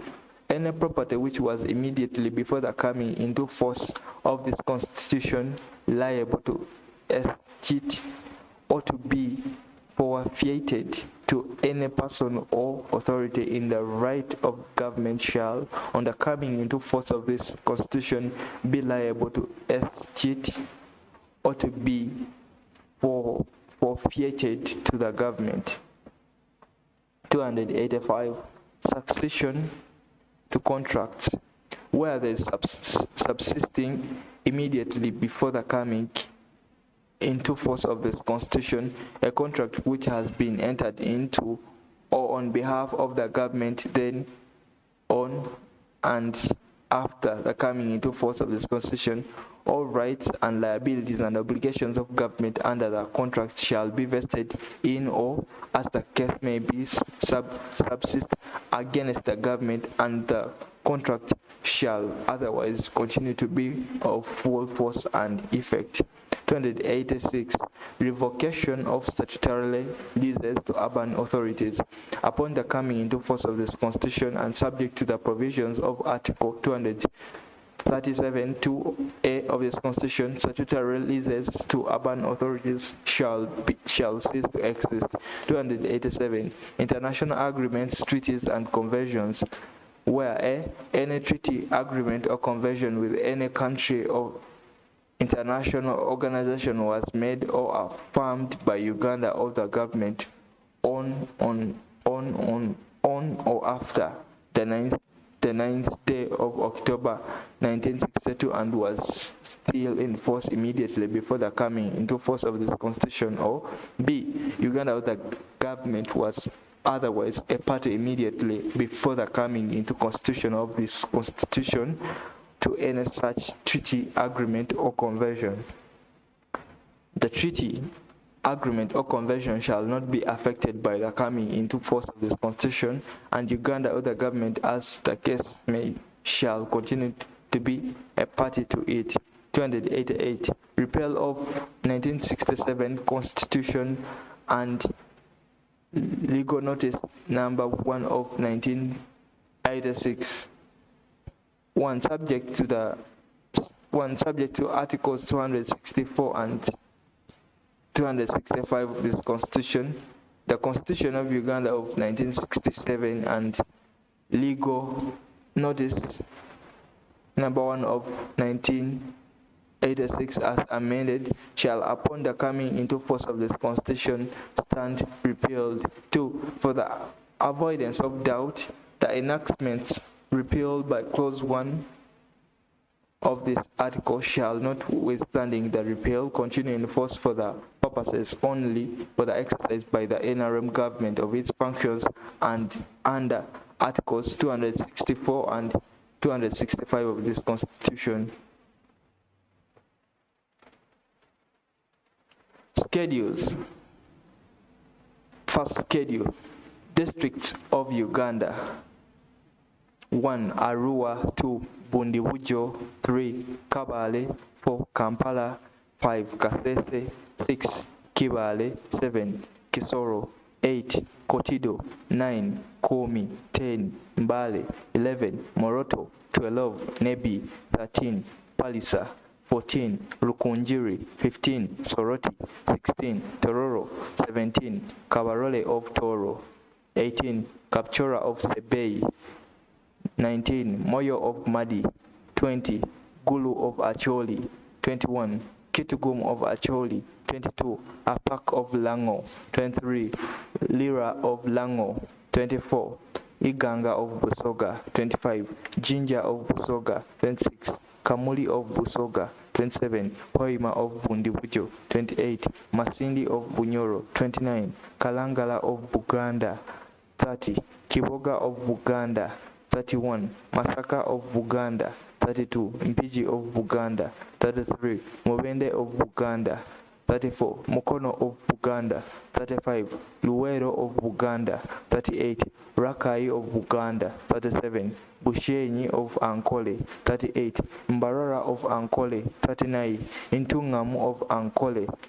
Schedule. Second schedule. The boundary of Uganda, commencing at the highest point of Mountain Sabinyo,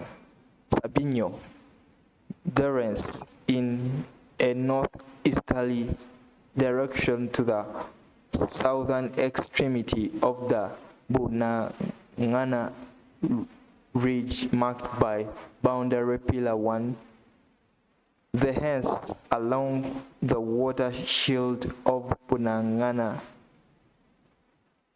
to its highest point marked by B2, thence in a northwesterly direction in a straight line to the summit of the Conol essentially marked by BP3, the hence in a straight line in a northeasterly direction to the confluence of rivers Nyarugando and Kanga.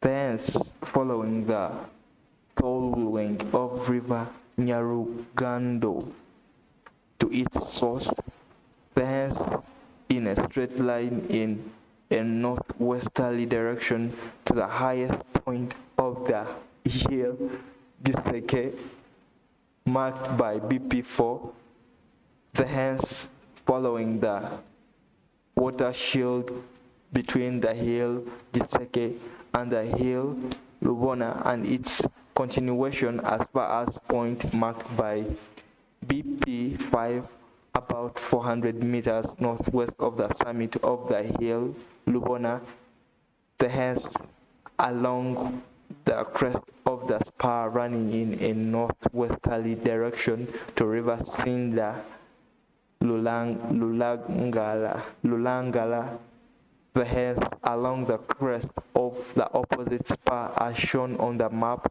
to the summit of the hill Karambo marked by BP, thence in a curved line as shown on map as along the crest of spar running from Kirambo in a northeasterly and northerly direction to the northernmost elbow of the river Kaku or Rutshuru, the hence in a straight line across river to the mouth of stream Kasumo, the hence along the thalwig of this stream to its source, the hence in a straight line to the lowest point marked by BP7 of the coal northeast of the above-mentioned elbow of the river Kaku or Rutshuru, the hence in a straight line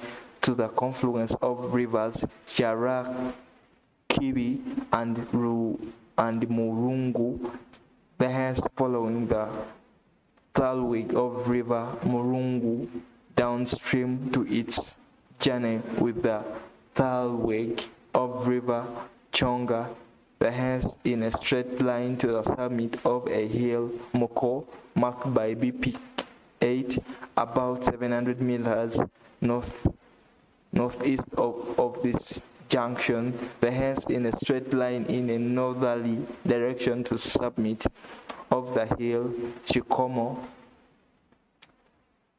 Diko South or Katwakare marked by BP9, the hence in a straight line to the summit of the hill Deko North, hence the hence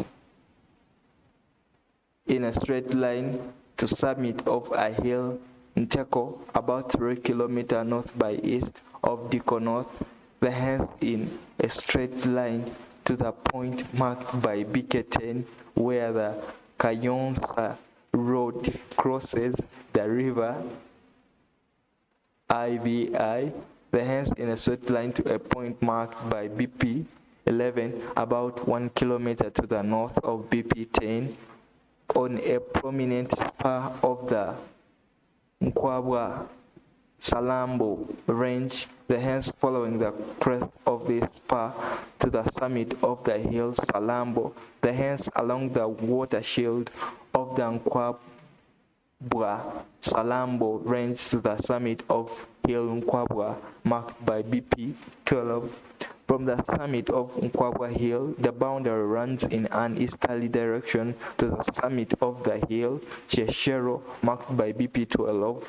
The hence in the same straight line to the point known as Kako Raza marked by BP13, the hence in the same straight line eastwards to the river Muyanga, the hence along the thalweg of this river downstream to its junction with the thalweg of the river Ishasha, the hence along the thalweg of the river Ishasha downstream to its mother in Lake Edward, the hence in a straight line in a northerly direction across Lake Edward to a point marked by BP1 at the mouth of the river Lubiriha Sako, hence along the thalweg of this river to a point marked by BT12, hence along the halweg of this river to a point marked by B3, hence along the thalweg of this river to a point marked B4, hence along the thalweg of this river to a point where it separates into rivers Lubiriha and Sako as marked by BP5, hence along the thalweg of the river Shaku to a point marked by BP6, hence continuing along the thalweg of the river Shaku upstream to its source at a point marked by B7, hence in a straight line to the highest point of the river of the Rwenzori Range, the summit of Margarita Peak, hence in a straight line to the source of river Lami, situated about 54 kilometers northwest of the peak Kalengeri, about 20 kilometers southeast of the hilltop Karangura, hence along the thalweg of the river Lami downstream to its junction with the thalweg of river Semiliki, hence along the thalweg of river Semiliki downstream to its mouth in Lake Albert, hence along Lake Albert in a succession of straight lines passing through the points situated midway between the shores of the lake on parallels of 01, 031, 01, 05, 054, and 02, 000 north latitude to a point midway between the shores of the lake on the parallel of 02, 007 north latitude. From this point, the boundary runs in a northerly direction along the meridian for a distance of approximately 4.5 kilometers north of this point on the parallel of 02007 north latitude, hence in straight line to a point marked by B1 on the shore of Lake Albert and on the prolongation of a straight line from the hill Kagodi Uduka to the Colonel Marambe on the escarpment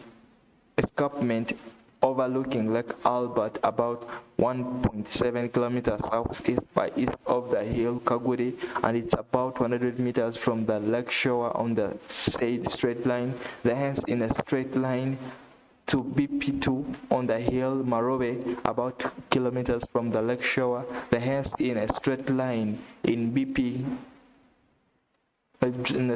BP3 on the summit of the hill Kagudi UDK, hence in a straight line to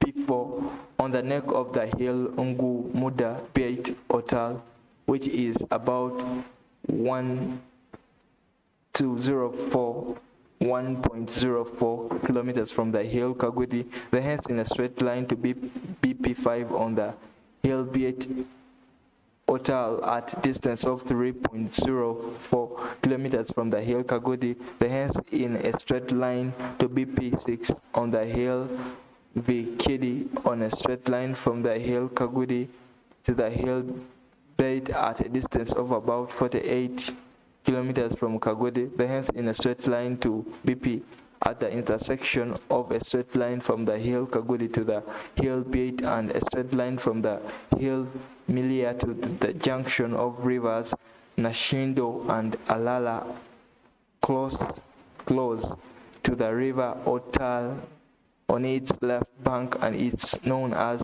Utal, hence in a northerly direction along the Mediterranean meridian of BP7 on a straight line from the hill Milia to the junction of rivers Nashindo and Alala to BP 8, about 40 kilometers from the junction of the said rivers on the hill Welingondo. Hence along meridian to BP on the hill Nyatabu, about 2.8 kilometers from the junction of the said rivers. Hence along the meridian to BP 10 on the hill Nyatabu to Nitabu, about 1.2 kilometers from the junction of the said rivers in one of the villages known as Parambo. Hence along the meridian to BP 11 on the right bank of the river Ashondo at its junction with the river Alola. Hence along the shalway of the river upstream to its source to BP 12 on the summit of the hill Keresi. Hence along a curved line following the watershed of the river Sido basin to BP 13 on the summit of the hill Aminzi.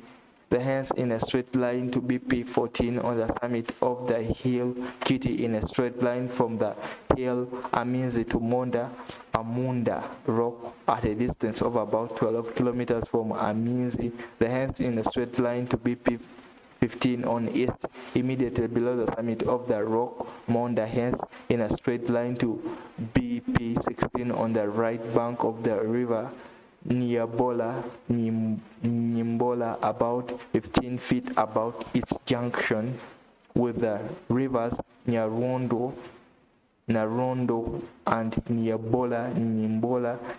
Hence along the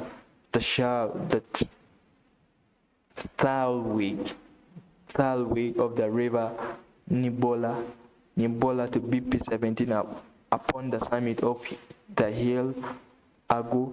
Hence along curved line following the watershed of river Ayuda basin on BP 18 on the summit of the hill Asin, about 3.44 kilometers southwest by south from the hill Agu. Hence along the watershed to BP 14 on the summit of the hill Sisi. Hence along the curved line following the watershed of the river Lenda to BP 20 on the summit of the hill Ajigu at a distance of about 2.5 kilometers northwest by west of the hill Sis. Hence along a curved line following the watershed of the river Lendi basin to BP 21 at a point 2.16 kilometer west of BP 20. Hence along a curved line following the watershed to BP 22 on the canal Okio, situated about 4.2 kilometers southeast by east of the summit of the hill Kio. Hence along a curved line to BP 23 on BP3. Oh my god. to BP3 on a small group of rocks Machijo upon the watershed between the river Niagak basin and the tributary which joins the Niagak just below the confluence of the rivers Niagaka and Amoda, and it's about 2 kilometers southeast by east of the hill Kawo. Hence along a curved line to BP 24 on a small knoll on the above described watershed at a distance of about 200 meters from the confluence of the rivers Niagak and Amonda. Hence in a straight line to BP 25 on the right bank of the river Amonda, immediately above its confluence with the river Nyalida at a point about 1,600 meters southwest of the summit of the hill Akai. Hence along the thalway of the river Nyalida to BP 26 upon the Nile Congo watershed, about 6.2 kilometers southwest southwest of the summit of the hill, Akal, about 5.6 kilometers south.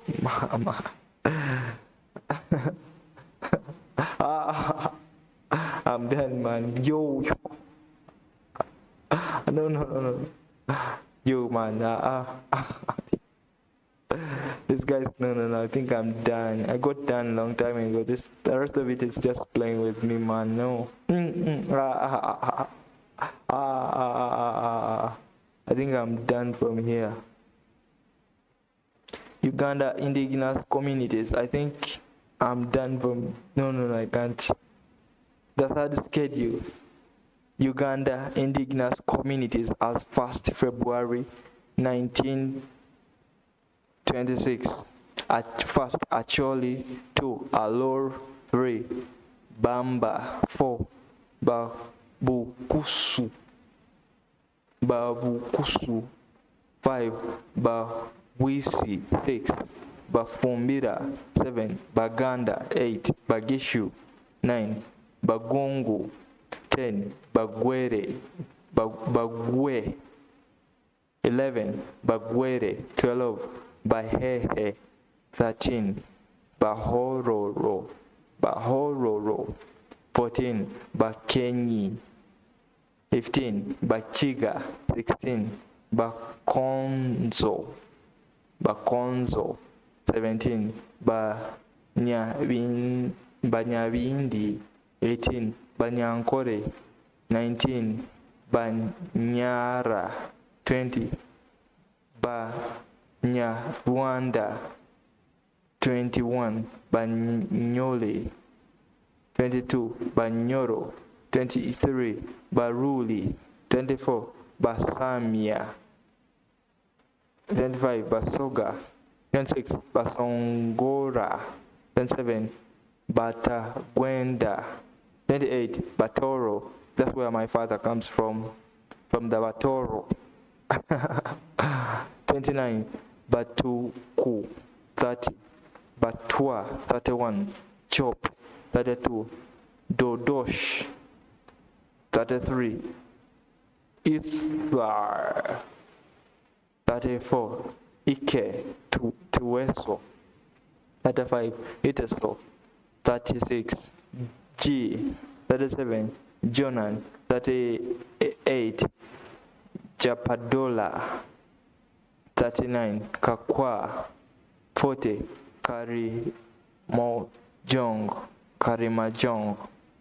31, Akebu 42, Kuku 43, Kumam 44, Langi 45, Lendu 46, Lukbara 47, Madi 48, Menig 49, Mvuba 50, Nakpore 51, Nobi 52, Nyangia 53, Pokot 55, 54, Sabei 55, Soh 56, Vonoma.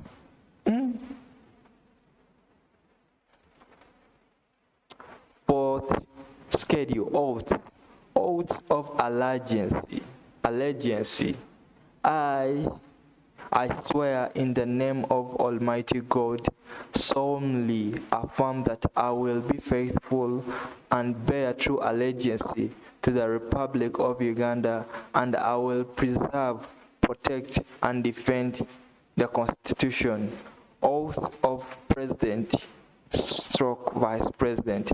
I swear in the name of Almighty God, solemnly affirm that I will faithfully exercise the functions of the President / the Vice President of Uganda, and shall uphold, preserve, protect, and defend the Constitution and observe the laws of Uganda, and that I shall promote the welfare of the people of Uganda. So help me God. Judicial oath. I swear in the name of the Almighty God, solemnly affirm that I will well and truly exercise the judicial functions entrusted to me, and I will do right to all manner of people in accordance with the Constitution of the Republic of Uganda as by law established, and in accordance with the laws and usage of the Republic of Uganda, without fear or favor, affection or ill will. So help me God. Speaker stroke Deputy Speaker oath.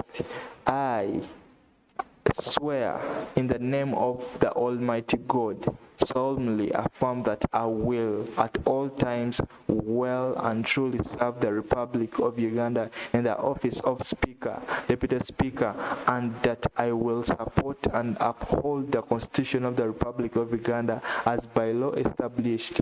So help me God. Oath of Minister.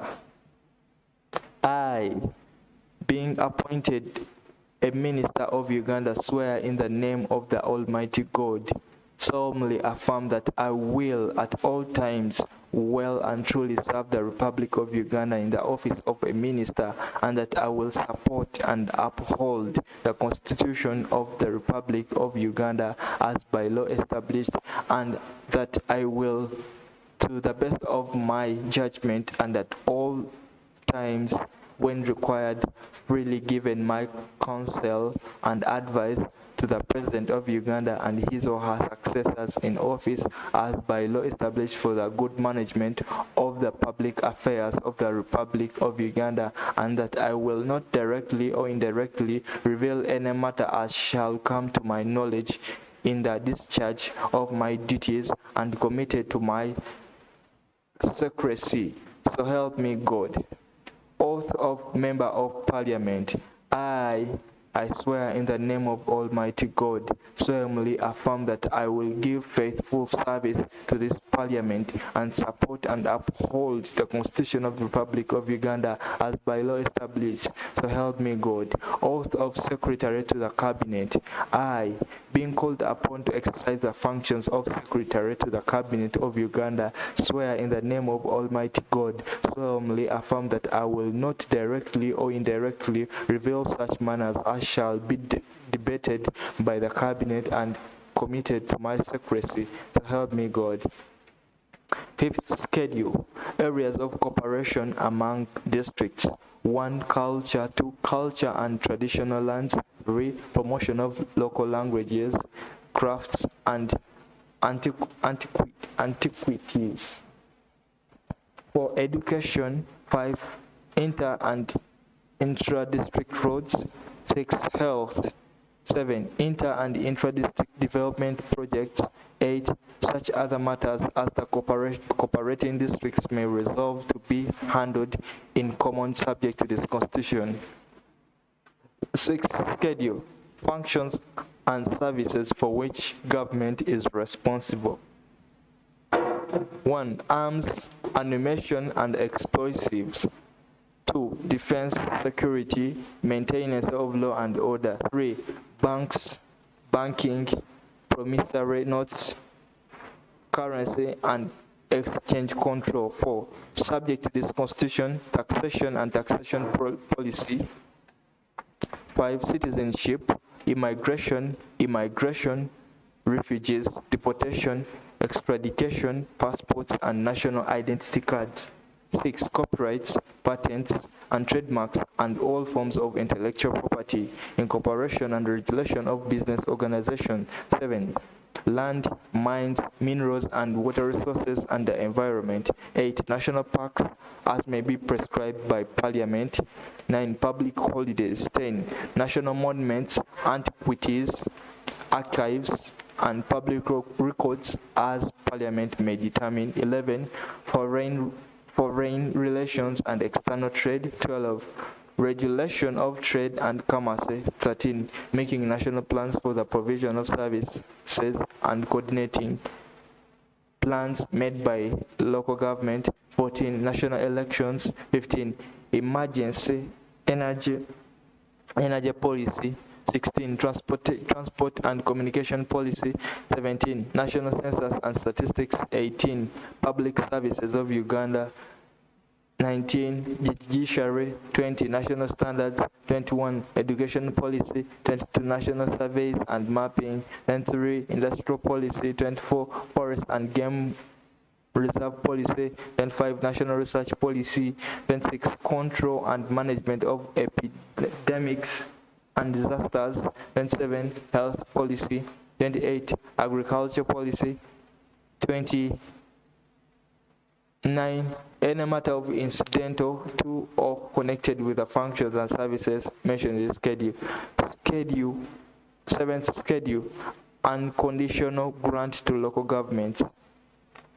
Unconditional grant is the minimum amount to be paid to the local governments to run the decentralized services. For a given fiscal year, this amount is equal to the amount paid to the local governments in the preceding financial year for the same items, adjunct for general price changes plus or minus the budgeted cost of running added or subtracted services calculated in accordance with this formula. Why? Oh, that's it. We are done with it, man. I read and read and read and read and read and read. I read it, now it's done. I read it, now it's done. I read it, now it's done. I read it, now it's done. I read it, now it's done. I read it, now it's done.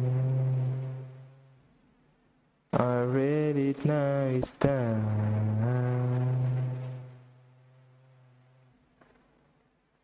I read it, now it's done. I read it, now it's done. I read it, now it's done. I read it, now it's done. I read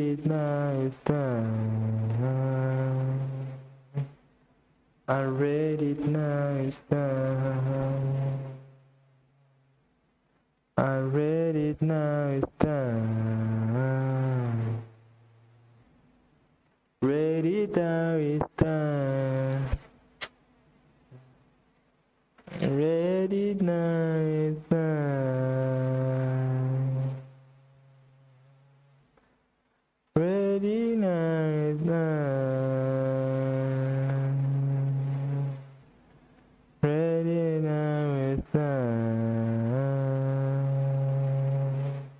I read it, now it's done.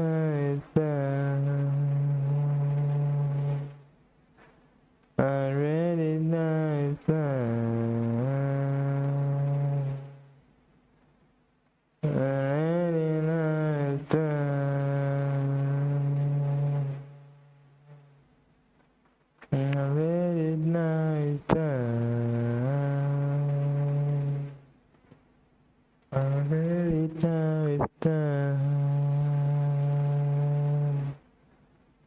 I read it, now it's done.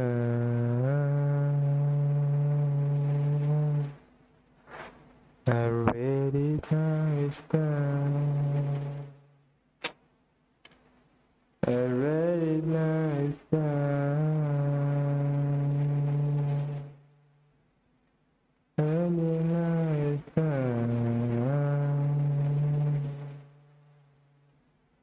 I read it, now.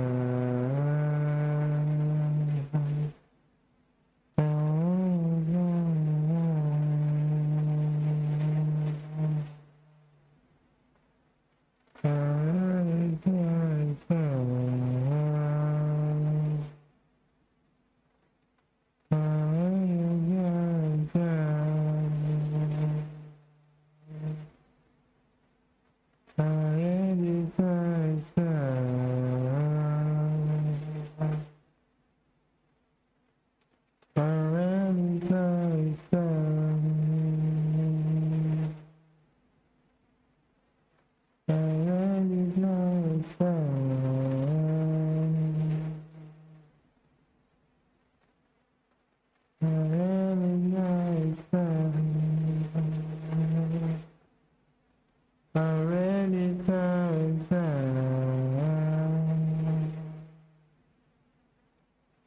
is done.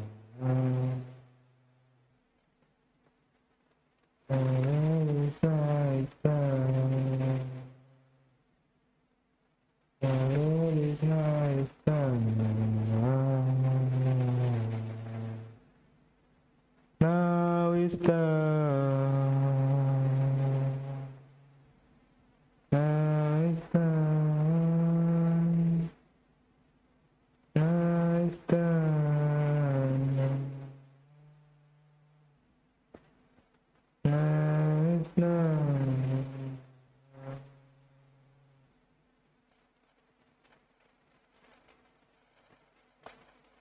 Now it's done. Already now it's done. Already now it's done.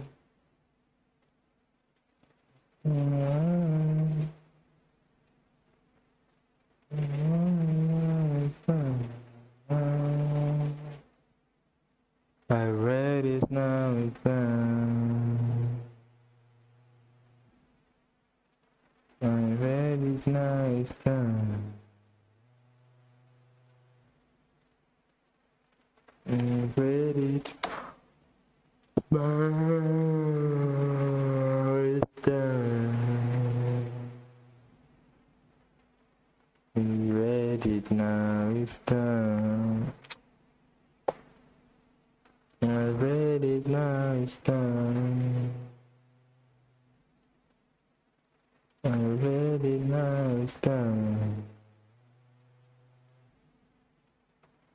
I read it now it's done. I read it now it's done. I read it now it's done. I read it now it's done.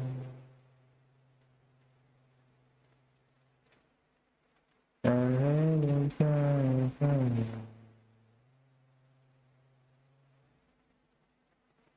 I read it now it's done. I read it now it's done. Read it now it's done. I read it now it's done. I read it now it's done. I read it now it's done. I read it now it's done. I read it now it's done. Read it now it's done. Read it now it's done. Read it now it's done.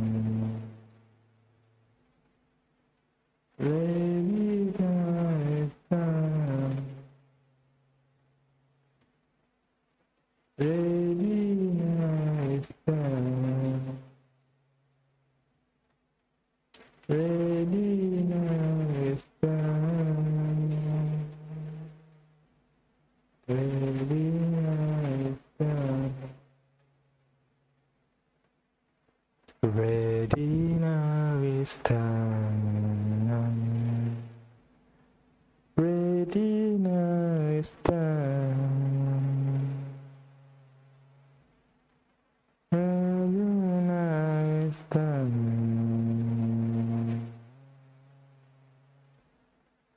Ready now is done.